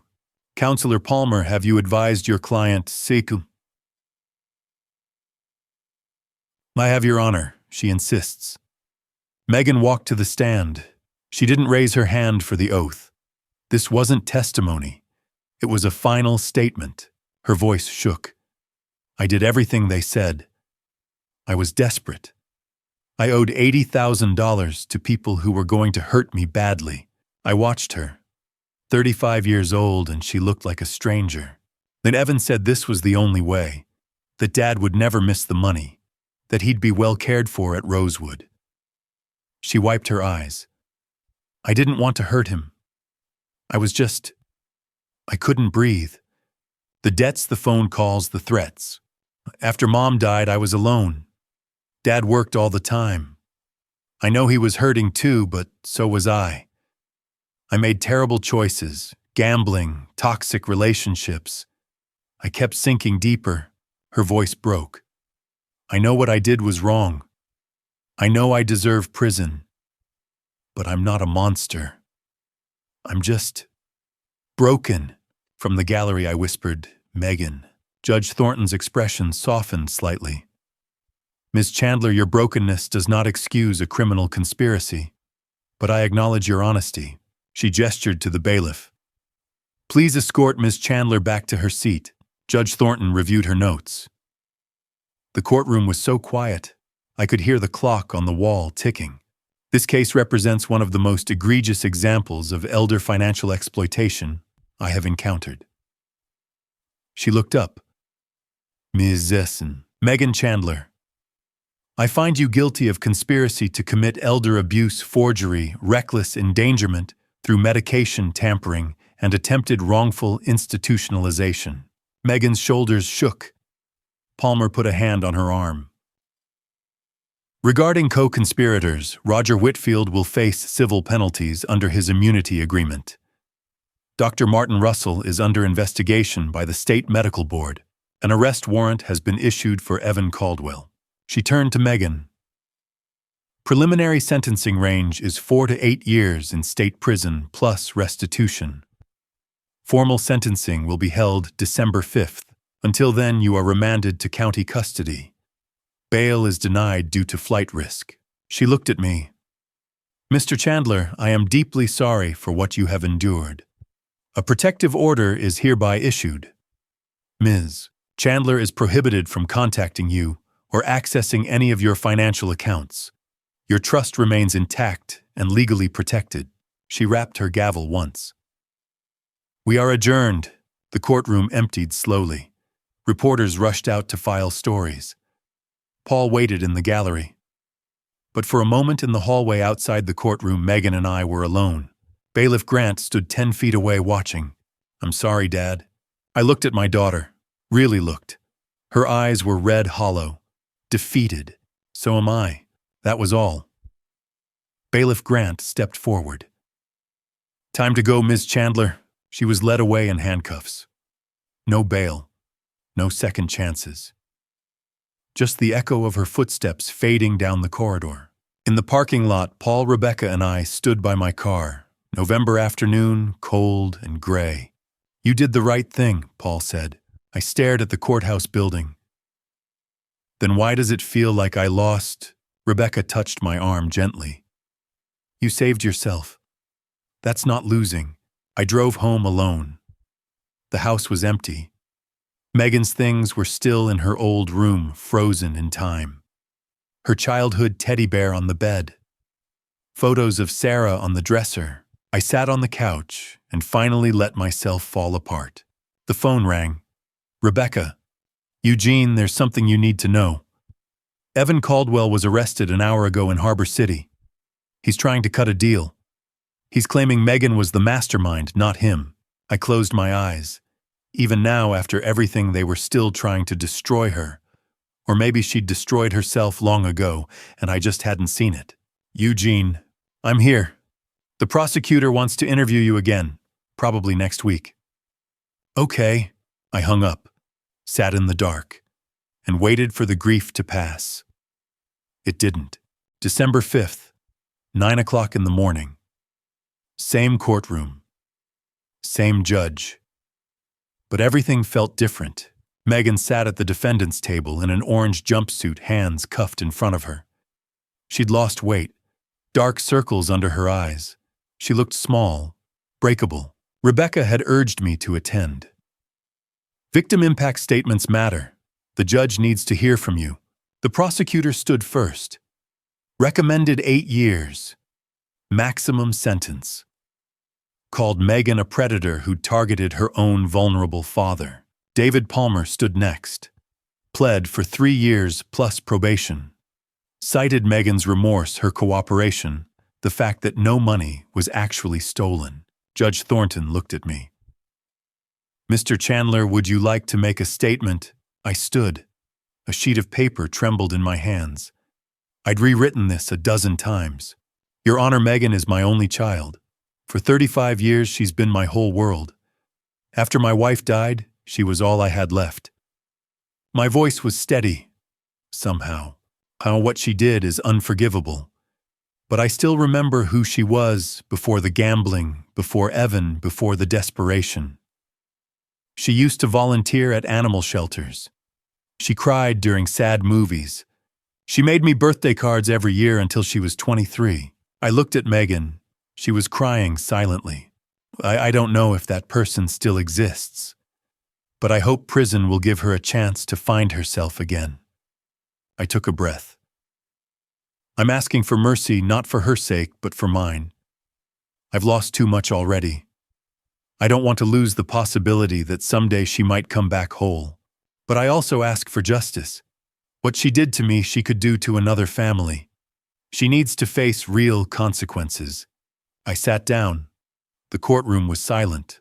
Judge Thornton reviewed her notes for what felt like an eternity. Then she looked at Megan. "Yeah, Ms. Chandler, your father has shown you more mercy than you showed him over the past 4 months. I suggest you spend the next few years proving yourself worthy of it." She rapped her gavel once. "I hereby sentence you to 4 years in the Virginia Correctional Facility. Restitution of $45,000 to cover Mr. Chandler's legal and investigative costs. 5 years probation following release. Mandatory treatment for gambling addiction and mental health counseling. And a permanent no-contact order. You may not contact Mr. Chandler unless he consents in writing." 4 years? Not 8? Not 3? Exactly in the middle. You are remanded to state custody immediately. This court is adjourned. Bailiff Grant stepped forward to take Megan away. But for just a second, her eyes met mine across the courtroom. She mouthed 2 words. "Thank you, Dad." Then she was gone. The aftermath unfolded quickly. December 10th. Evan Caldwell was sentenced to 10 years. Federal prosecutors had identified 3 other elderly victims across Ohio, Arizona, and Florida. Same pattern. Forged documents, fake guardianships, stolen retirement funds. He'd made a career out of destroying families. 10 years wouldn't be enough, but it was something. December 15th. Dr. Martin Russell's medical license was suspended indefinitely. The state medical board found he'd written fraudulent cognitive assessments for at least 6 other patients, all referred by Evan Caldwell. Criminal charges were pending. His career was over. Bradley Kent, the loan shark Megan owed $80,000, was arrested in an unrelated crackdown on illegal lending operations. The debt was canceled. Megan would walk out of prison in 4 years owing nothing to him. Small mercy. Roger Whitfield resigned from Titan Systems 3 days after the sentencing. His wife filed for divorce. Last I heard, he'd moved to another state. Good riddance. December 21st, day 51. 7 weeks since I'd overheard that phone call, and my world collapsed. First day of winter. The house felt colder than the weather. I stood in Megan's childhood bedroom. Hadn't been in here since the night before the transfer. Dusty. Frozen in time. Boy band posters. Stuffed animals. Trophies from middle school soccer. I started packing. Clothes to donate, books to store, childhood mementos to keep. In the desk drawer under old homework assignments, I found an envelope. My name on the front in Megan's handwriting. No stamp. Never sent. Dated October 20th. 2 weeks before the conspiracy began. My hands shook as I opened it. "Dad, I'm in trouble. I owe money I can't pay back. I'm scared. I don't know how to tell you. I know you'll be disappointed. I'm already disappointed in myself. I wish Mom was here. She'd know what to do. I'm sorry I'm not the daughter you deserved. M." I sat on her bed, letter in hand, and stared at the words. I wish you'd sent this. If she had, everything would be different. I would have helped her. We would have gone to the police together. We would have faced Bradley Kent, handled the debt-found treatment for the gambling. 4 years of her life wouldn't be gone. Our relationship wouldn't be shattered. But she hadn't sent it. She'd met Evan instead. Made worse choices. Dragged me into a nightmare. I folded the letter carefully. Put it in my pocket. Downstairs, I reviewed the trust documents Rebecca had prepared. $5 million untouched, invested, and growing. In 4 years, it would be worth considerably more. I made a decision. I wouldn't touch the money until Megan was released. When she walked out of prison, if she walked out changed, sober, remorseful, I'd give her a second chance. Conditional. Earned. Not free. But first, she had to prove she deserved it. I stood in the empty house and made a promise to Sarah's memory I would survive these 4 years. I would build a life alone, but not broken. And when Megan walked out of that prison, I'd be there. Not to forgive, not yet, but to see if the daughter I'd loved still existed inside the stranger who'd tried to destroy me. The clock on the wall ticked steadily, 1,460 days until her release. I had time. We both did. The first year was the hardest. I couldn't stay in the Millbrook Heights house. Too many ghosts. Sarah in the kitchen. Megan's childhood echoing through empty rooms. Every corner reminded me of what I'd lost. In March 2019, 4 months after sentencing, I sold the house and moved to a small cabin near Clearwater Lake. 1-bedroom wood stove, a dock where I could sit and watch the water. Quiet, isolated, exactly what I needed. I took up woodworking, built furniture, birdhouses, shelves, anything to keep my hands busy and my mind from circling back to the courtroom, the audio recording Megan's face as they led her away in handcuffs. Dr. Helen Carter, trauma therapist, saw me every Thursday at 2 o'clock. She specialized in family betrayal.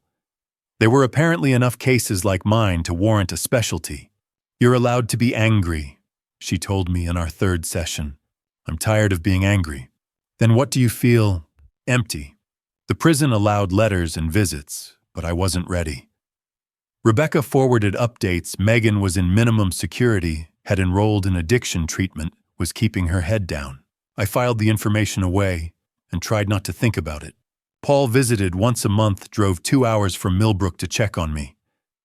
I appreciated it, but I kept most other friends at arm's length. Didn't have the energy for explanations. Christmas 2019. I sat alone in the cabin staring at a photo of 7-year-old Megan in a Halloween princess costume. Sarah had taken that picture. Megan's smile was gap-toothed, genuine, full of light. "I'm not ready to forgive," I whispered to the empty room. "But I'm tired of hating." It wasn't much, but it was something. March 2020. A letter arrived.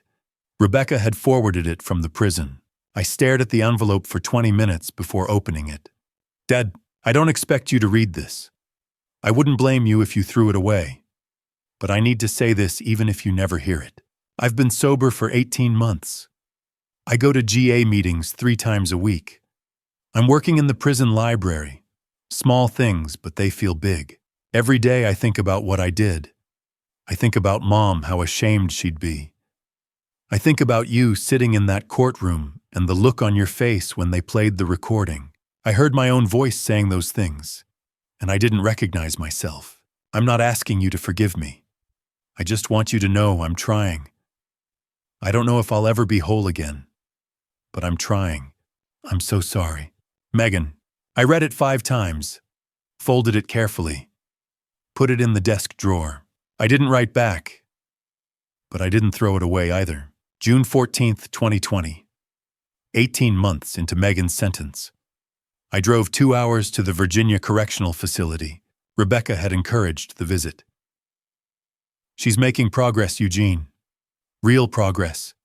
It might help. Both of you." The visitation process was humiliating. ID check, metal detector, pat down. A corrections officer recited the rules: no physical contact, 30-minute limit, stay seated at all times. The visitation room was gray. Plastic chairs bolted to the floor. Vending machines against one wall. Guards stationed at every exit. Megan walked in wearing prison blues. She'd lost weight. Hair cut short, practical. Eyes older than they should be. She sat down across from me, a glass partition between us. Old facility rules. We picked up phones on either side of the glass. For a long moment, neither of us spoke. "You look different," I finally said. "I feel different." Silence. "Thank you for coming," she said. "I didn't think you would." "I almost didn't." She told me about her days. Working in the library, shelving books, helping other inmates study for their GEDs, GA meetings, therapy. The slow work of rebuilding herself from scratch. "Do you understand what you did?" I asked. Her eyes filled. "I was going to steal everything from you. I looked at you like a bank account, not a person, not my father. Why, I thought you'd be fine. You were always fine. After Mom died, you just kept going, working, working, working. I was drowning and you didn't even notice. My voice caught. I noticed. I just didn't know how to help. I thought if I worked hard enough, if I provided, that would be enough. It wasn't your fault. It was mine. I made every wrong choice. The gambling, Nathan, Evan, all of it. What happens when you get out? I don't know. Start over, I guess, if I can. I stood to leave. I'm not ready to forgive you, but I'm here. That means something. Her voice was small. It means everything. I walked out into the June heat. The drive back to Clearwater Lake took 2 hours. I didn't turn on the radio, just sat with the weight of what I'd seen my daughter, small and broken, trying to rebuild herself brick by brick. When I got home, I opened my laptop and typed an email to Rebecca, set up a trust for Megan upon her release. $200,000. Conditions: complete addiction treatment, maintain sobriety for 1 year, hold stable employment, no contact with Evan or anyone from the conspiracy. She'll have access after 7 years, when both her sentence and probation are complete. I'm not saving her. I'm giving her a ladder. She has to climb it herself. I hit send before I could change my mind. The money would sit there growing, waiting. A second chance. Conditional. Earned. But first she had to prove she deserved it. I walked out onto the dock. The lake was glass smooth, reflecting the sunset. Sarah had loved sunsets. We'd talked about retiring near water someday, building a life where we could watch the light change every evening. She never got that chance, but maybe if Megan did the work, if she stayed sober, if she rebuilt herself into someone I could trust again, maybe we'd both get a version of the second chance Sarah never had. 2.5 years left on Megan's sentence. Then 5 more on probation. 7 years total until the trust unlocked. I had time. She had time. And time I was learning could heal things I'd thought were destroyed forever. December 21st, 2022. Exactly 4 years after sentencing, Megan walked out of the Virginia Correctional Facility with a duffel bag, $347 she'd saved from prison work, and nowhere to go. I didn't pick her up. Rebecca had asked if I wanted to. I'd said no. Boundaries. I was still learning how to hold them. Paul went instead. Drove 2 hours each way without complaint. He called me from the road afterward. She's quiet, real quiet, different from before, polite, asked about you. What did you say? That you're doing okay. That you're waiting. That's accurate. When will you be ready, Jean? I didn't have an answer. Paul dropped Megan at a halfway house in Richmond. 45 minutes from the prison. Serenity Ridge Recovery Center. Transitional housing for ex-offenders.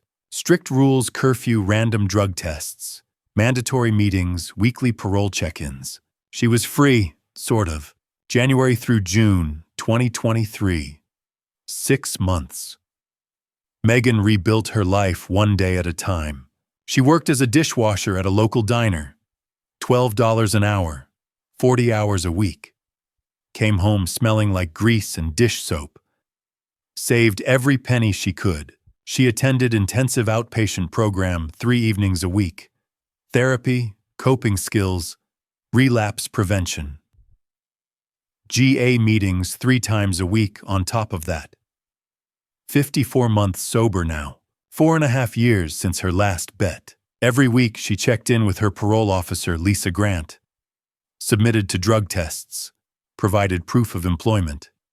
Stayed within county lines without permission to travel. She paid restitution. $150 a month.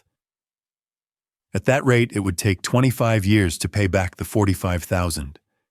But she paid it. Every month. On time. She wrote to me monthly. Letters forwarded through Rebecca. I never responded, but I read everyone. They were short. Updates on work meetings, therapy. She never asked for money. Never begged for forgiveness. Just wrote, "I'm still here. Still trying." The no-contact order was still in effect. She couldn't reach out directly unless I consented. I hadn't. Not yet. But I was watching, waiting to see if the progress was real. June 2023. Megan ran into Nathan Brooks at a grocery store. Her ex-husband, the man she'd divorced 6 years ago, back when the gambling was just beginning to spiral. "Yeah, I heard you just got out of prison," he said, smirking. "Glad I dodged that bullet." Megan kept her face neutral, grabbed her groceries, walked away, but the encounter triggered something. For the first time in years, the craving hit hard. The itch, the pull, the voice that whispered, "One bet won't hurt. You've been good for so long. You deserve a reward." She drove to the casino parking lot, sat in her car for 2 hours, staring at the neon lights, watching people walk in and out. Winners, losers, all of them chasing the same high she used to chase. Her hand was on the door handle when her phone rang. Bill Crawford, her GA sponsor, also an ex-inmate. He'd served 3 years for embezzlement to fund his own gambling addiction. Now he was 10 years sober, working construction, sponsoring people like Megan. "Where are you?" "Parking lot." "Which one?" she told him. "You in the building or in the car?" "A car." "Then you're winning. Stay in the car. I'm on my way." 20 minutes later, Bill pulled up next to her. Got in her passenger seat. Didn't say anything for a long time. Just sat there. "Finally, you gonna go in?" "I don't know." "What'll happen if you do?" "I'll lose everything. Again." "Then let's get out of here." They drove to an emergency GA meeting. Megan stood up and shared. "Today I realized I'll always be an addict. I'll always be one bad day away from losing everything. But today I chose not to. That's all I can do." The room applauded. She cried. Bill drove her back to the halfway house. She wrote about it in her next letter to me. Rebecca forwarded it. I called Rebecca. She didn't go in. No, she went to a meeting instead. I was silent for a long time. That's progress. "Do you want to see her?" "Not yet, but maybe soon." I reviewed the trust conditions I'd formalized with Rebecca a year earlier. Notarized. Legally binding. Condition 1. Total of 7 years, sentence plus probation completed. Release date December 21st, 2025. Condition 2. Maintained continuous sobriety verified by GA sponsor. Condition 3. Stable employment for 2+ years. Condition 4. Restitution completed or good faith payment plan in place. Condition 5. Written apology letters to Eugene Roger Whitfield's family, Dr. Elizabeth Morgan, and Titan Systems. 2.5 years left. Then the trust would unlock. $200,000. A second chance, but only if she earned it. I sat at my workbench in the wood shop, sanding a rocking chair I'd built for no one in particular. Outside, Clearwater Lake sparkled in the summer sun. Paul had asked me last week, "When will you be ready?" I didn't have an answer. Megan had been free for 6 months. She was working, sober, fighting every day to become someone new. But I still saw her in that courtroom, still heard her voice on that recording. Every time I see those liver spots on his hands, I feel sick. Forgiveness, I'd learned, wasn't a switch. It was a slow thaw, and I was still frozen. My phone buzzed. Rebecca. Megan completed her GED. She's enrolling in community college accounting major. Thought you'd want to know. I stared at the message. Accounting, the opposite of her old life. Numbers, structure, responsibility. Maybe she really was trying. I typed a response, send my congratulations. Not much. But it was a start. I set the phone down and went back to sanding. The repetitive motion calmed me. The smell of wood shavings reminded me I'd built a life here. Alone, but not broken. And someday, if Megan did the work, if she stayed sober, if she proved herself worthy, maybe I'd let her back in. 2.5 years until the trust unlocked. 912 days. I had time. She had time. And time I was learning could heal even the deepest wounds, if you let it. June 2024. 18 months since Megan walked out of prison. 6 years since I'd discovered her conspiracy. I was 70 years old now, and somehow I was healthier than I'd been at 64. My days had settled into a rhythm that felt for the first time in years like living instead of surviving. Mornings in the woodshop building furniture I sold at the local farmer's market every Saturday. Rocking chairs, bookshelves, toy chests. Nothing fancy, but solid work. People knew my name now. I had a waiting list, 3 months long. Afternoons I hiked the trails around Clearwater Lake. 5 miles most days. My knees were better than they'd been at Titan Systems, hunched over CAD drawings for 33 years. Tuesdays I volunteered at the library. Children's reading program. 20 kids under 8 sitting cross-legged while I read Where the Wild Things Are. They called me Mr. Gene. Thursdays therapy with Dr. Helen Carter. Bi-weekly now down from weekly. We talked less about Megan these days. More about building a life that wasn't defined by what I'd lost. Paul visited every Sunday. We'd fish off my dock, cook whatever we caught, usually nothing, so we'd grill burgers instead. His adult children had adopted me into their lives. I'd been to Sarah's wedding 2 years ago, built a crib for Michael's firstborn last spring. They called me Uncle Gene. I thought about Megan every day. But the rage had faded. Now it was just sadness. The dull ache of losing someone who was still alive somewhere. Rebecca showed up unannounced on June 15th. Parked in my driveway, walked up to the porch where I was sanding a rocking chair. I have updates if you want them. I'd asked her months ago to stop forwarding Megan's letters. I needed space to heal. Go ahead. She's doing well, Eugene. Really well. 18 months sober post-release. Full-time student at Richmond Community College, 3.8 GPA in accounting. She was promoted to shift manager at the diner 3 months ago, and she's paying restitution on time. Every month. $150 like clockwork. I kept sanding. That's good. She wrote you a letter. Asked me not to forward it unless you agreed to read it first. I stopped sanding. Looked up. What does it say? I don't know. She sealed it. Rebecca pulled a white envelope from her bag, set it on the porch table. But Eugene, I think you should read it. Not for her sake. For yours. You've been stuck in this limbo for 6 years. Maybe it's time to find out if there's a way forward. She left the envelope and drove away. I stared at it for hours. Through dinner. Through the sunset. Into the darkness, sitting on the porch, with only the crickets for company. At 10 o'clock, I finally opened it. The letter was dated June 10th, 2024. Megan's handwriting neater than I remembered. Dad, it's been 18 months since I walked out of prison. 547 days of freedom. I count everyone. I know you don't want to hear from me. I respect that. Rebecca said I could write one last time, so here's what I need to say. I'm in school now. Accounting. I know ironic, right? But I love it, Dad. Numbers make sense. They're honest. They don't lie. I met someone. His name is James. He's a carpenter, builds custom cabinets, does restoration work. You'd like him. He works with his hands like you do. I told him everything before our third date. About the gambling, the prison, what I did to you. He didn't run, Dad. He said everyone deserves a second chance if they're willing to do the work. I still go to GA meetings 3 times a week. I have a sponsor, Bill Crawford. He's been sober 10 years.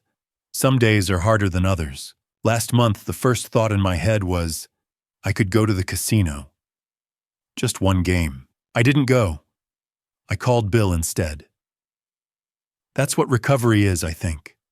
Choosing the hard thing over the easy thing every single day forever. I'm not writing to ask for forgiveness. I'm writing to say thank you. Rebecca told me about the trust fund, about the conditions, the ladder. I'm climbing, Dad. slow. Some days I slip a few rungs, but I'm still climbing. I love you. I know I lost the right to say that. But it's true. Megan, I read it twice. Then I sat at my kitchen table and cried. Quietly. The kind of crying where you're not sobbing, just letting tears fall because you've been holding them in too long. It was the first time I'd cried since the sentencing 6 years ago. For 6 years, I'd mourned the daughter I'd lost. The little girl who used to climb into my lap and make me read Goodnight Moon. That person was gone, but maybe it was time to meet the woman Megan had become. I called Rebecca the next morning. Arrange a meeting, somewhere neutral, public, a coffee shop. I'll see her. Rebecca's voice was careful. Are you sure? Yeah, no, but I'm ready to try. We scheduled it for July 4th. Independence Day. I spent the next 3 weeks preparing. Therapy sessions with Dr. Carter focused on boundaries, expectations, what I would and wouldn't accept. You're not obligated to reconcile, she reminded me. This meeting is about closure, not absolution. I know. Then why are you doing this? I thought about it. Because I'm tired of carrying the weight. I want to see if I can set it down. July 4th, 2024, 10 o'clock in the morning. I sat in the corner booth of Clearwater Cafe, hands wrapped around a cup of coffee I hadn't touched. My palms were sweating. The bell above the door chimed. I looked up. Megan stood in the doorway. Thinner than I remembered. Older. Her hair was longer, pulled back in a simple ponytail. She wore a blue dress, sandals, no makeup. Her eyes found mine across the room. She didn't move. Neither did I. For 5 seconds we were strangers. Then she smiled. Small, tentative, hopeful. And I realized I'd spent 6 years mourning the daughter I'd lost. Maybe it was time to meet the woman she'd become. I gestured to the empty chair across from me. She walked over, sat down. Her hands were shaking. She folded them in her lap. Hi, Dad. Hi, Megan. And we began. December 21st, 2025. 7 years to the day after Megan's sentencing. The morning was cold and clear, the kind of winter day where the air bites your lungs and everything looks sharp-edged and new. We sat on the porch of my cabin wrapped in blankets, watching the sun climb over Clearwater Lake. Megan held a mug of coffee in both hands. I had tea. Neither of us spoke for a long time. We'd gotten comfortable with silence. It had been 18 months since our first meeting at the cafe. 18 months of careful rebuilding, weekly phone calls, Sunday visits when her schedule allowed, holidays together. Thanksgiving last year had been awkward, both of us trying too hard, but we'd made it through. I'd met James 3 months ago. Carpenter. Quiet man, steady hands, looked me in the eye when he shook my hand. He knew everything about Megan's past. Hadn't run. I respected that. Today was significant. 7 years. 4 in prison, 3 on probation. The trust fund conditions were complete. $200,000 grown to $268,000 with careful investment was legally accessible to Megan as of this morning. She'd driven up yesterday evening. We'd had dinner, and she'd said she wanted to talk about the trust in the morning. Now watching the sunrise, she finally spoke. I don't want it. I turned to look at her. What? The money. I know it unlocks today, but I don't want it. Why not? Because I don't deserve it. She set down her coffee. You created that trust when I'd only been in prison 18 months. I hadn't proven anything yet. It was an act of faith, not a reward. And I don't deserve your faith, not after what I did. And then what do you want? To keep it. Invest it. When I finish paying back the restitution, all $45,000, then give it to me. Or don't. Use it for yourself. You earned it. I was quiet for a long time. You really have changed, but I had to. The old me would have taken that money and disappeared. The person I am now, I just want to keep doing the right thing. My eyes burned. Your mother would be proud of you. She cried then, quietly. I hope so. I reached over and squeezed her hand. First time I'd touched her in 7 years. Her fingers were cold. She held on tight. 7 years ago, I stood in a courtroom and watched my daughter be led away in handcuffs. I thought my life was over. In some ways, it was. The man I'd been the trusting father, the believer in unconditional love, died that day. But something else was born, a man who understood that love without boundaries is destruction, that forgiveness without accountability is enabling, that second chances must be earned, not given. Megan wasn't the daughter I'd raised. That girl was gone. But the woman sitting beside me now, she was someone I was learning to know, and maybe someday to trust again. I have news, Megan said, breaking the silence. I looked at her. James proposed.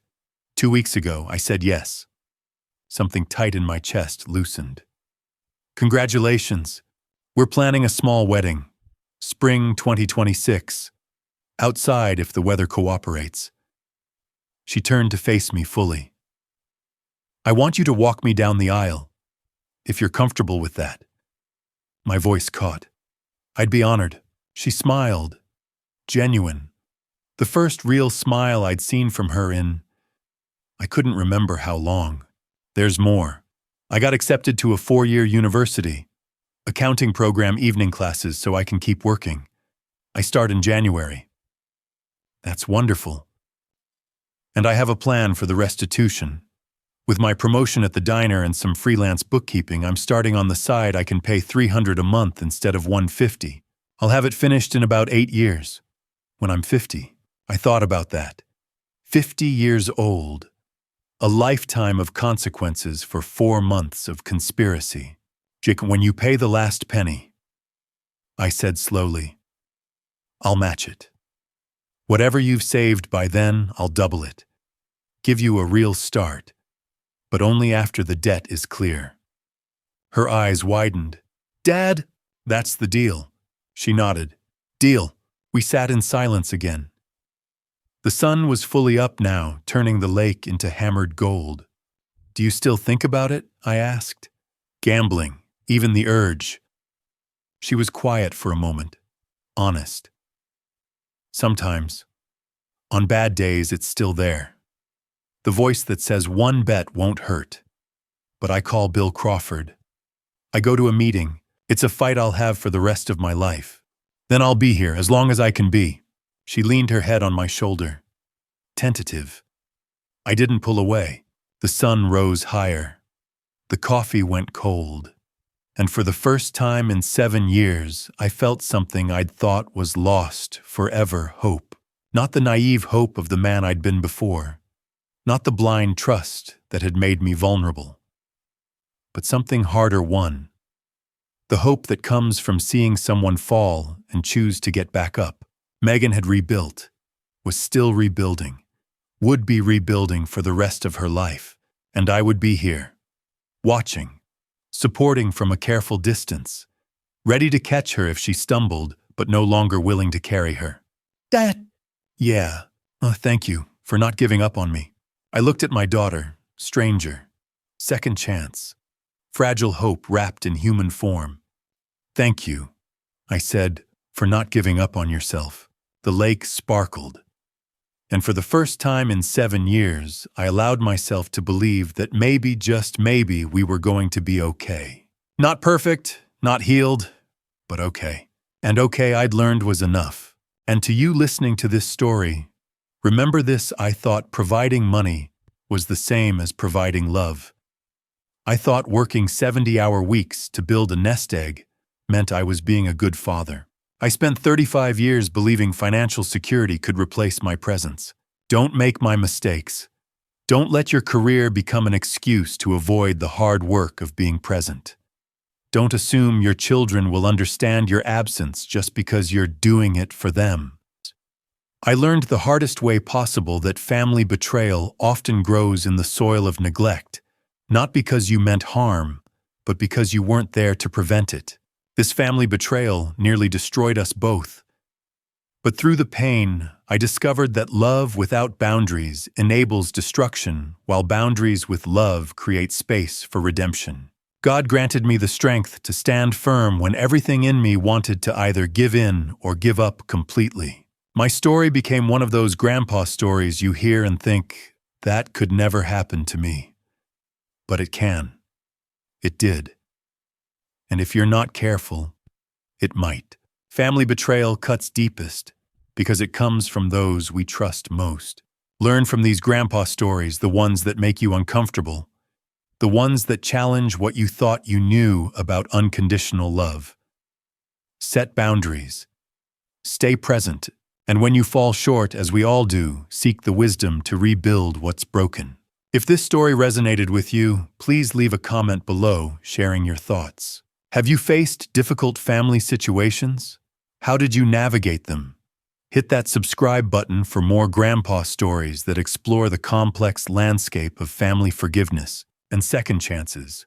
Thank you so much for staying with me until the very end of this journey. A quick note: the stories ahead may contain fictionalized elements created for educational purposes. If you prefer different content, feel free to explore other options that better suit your interests.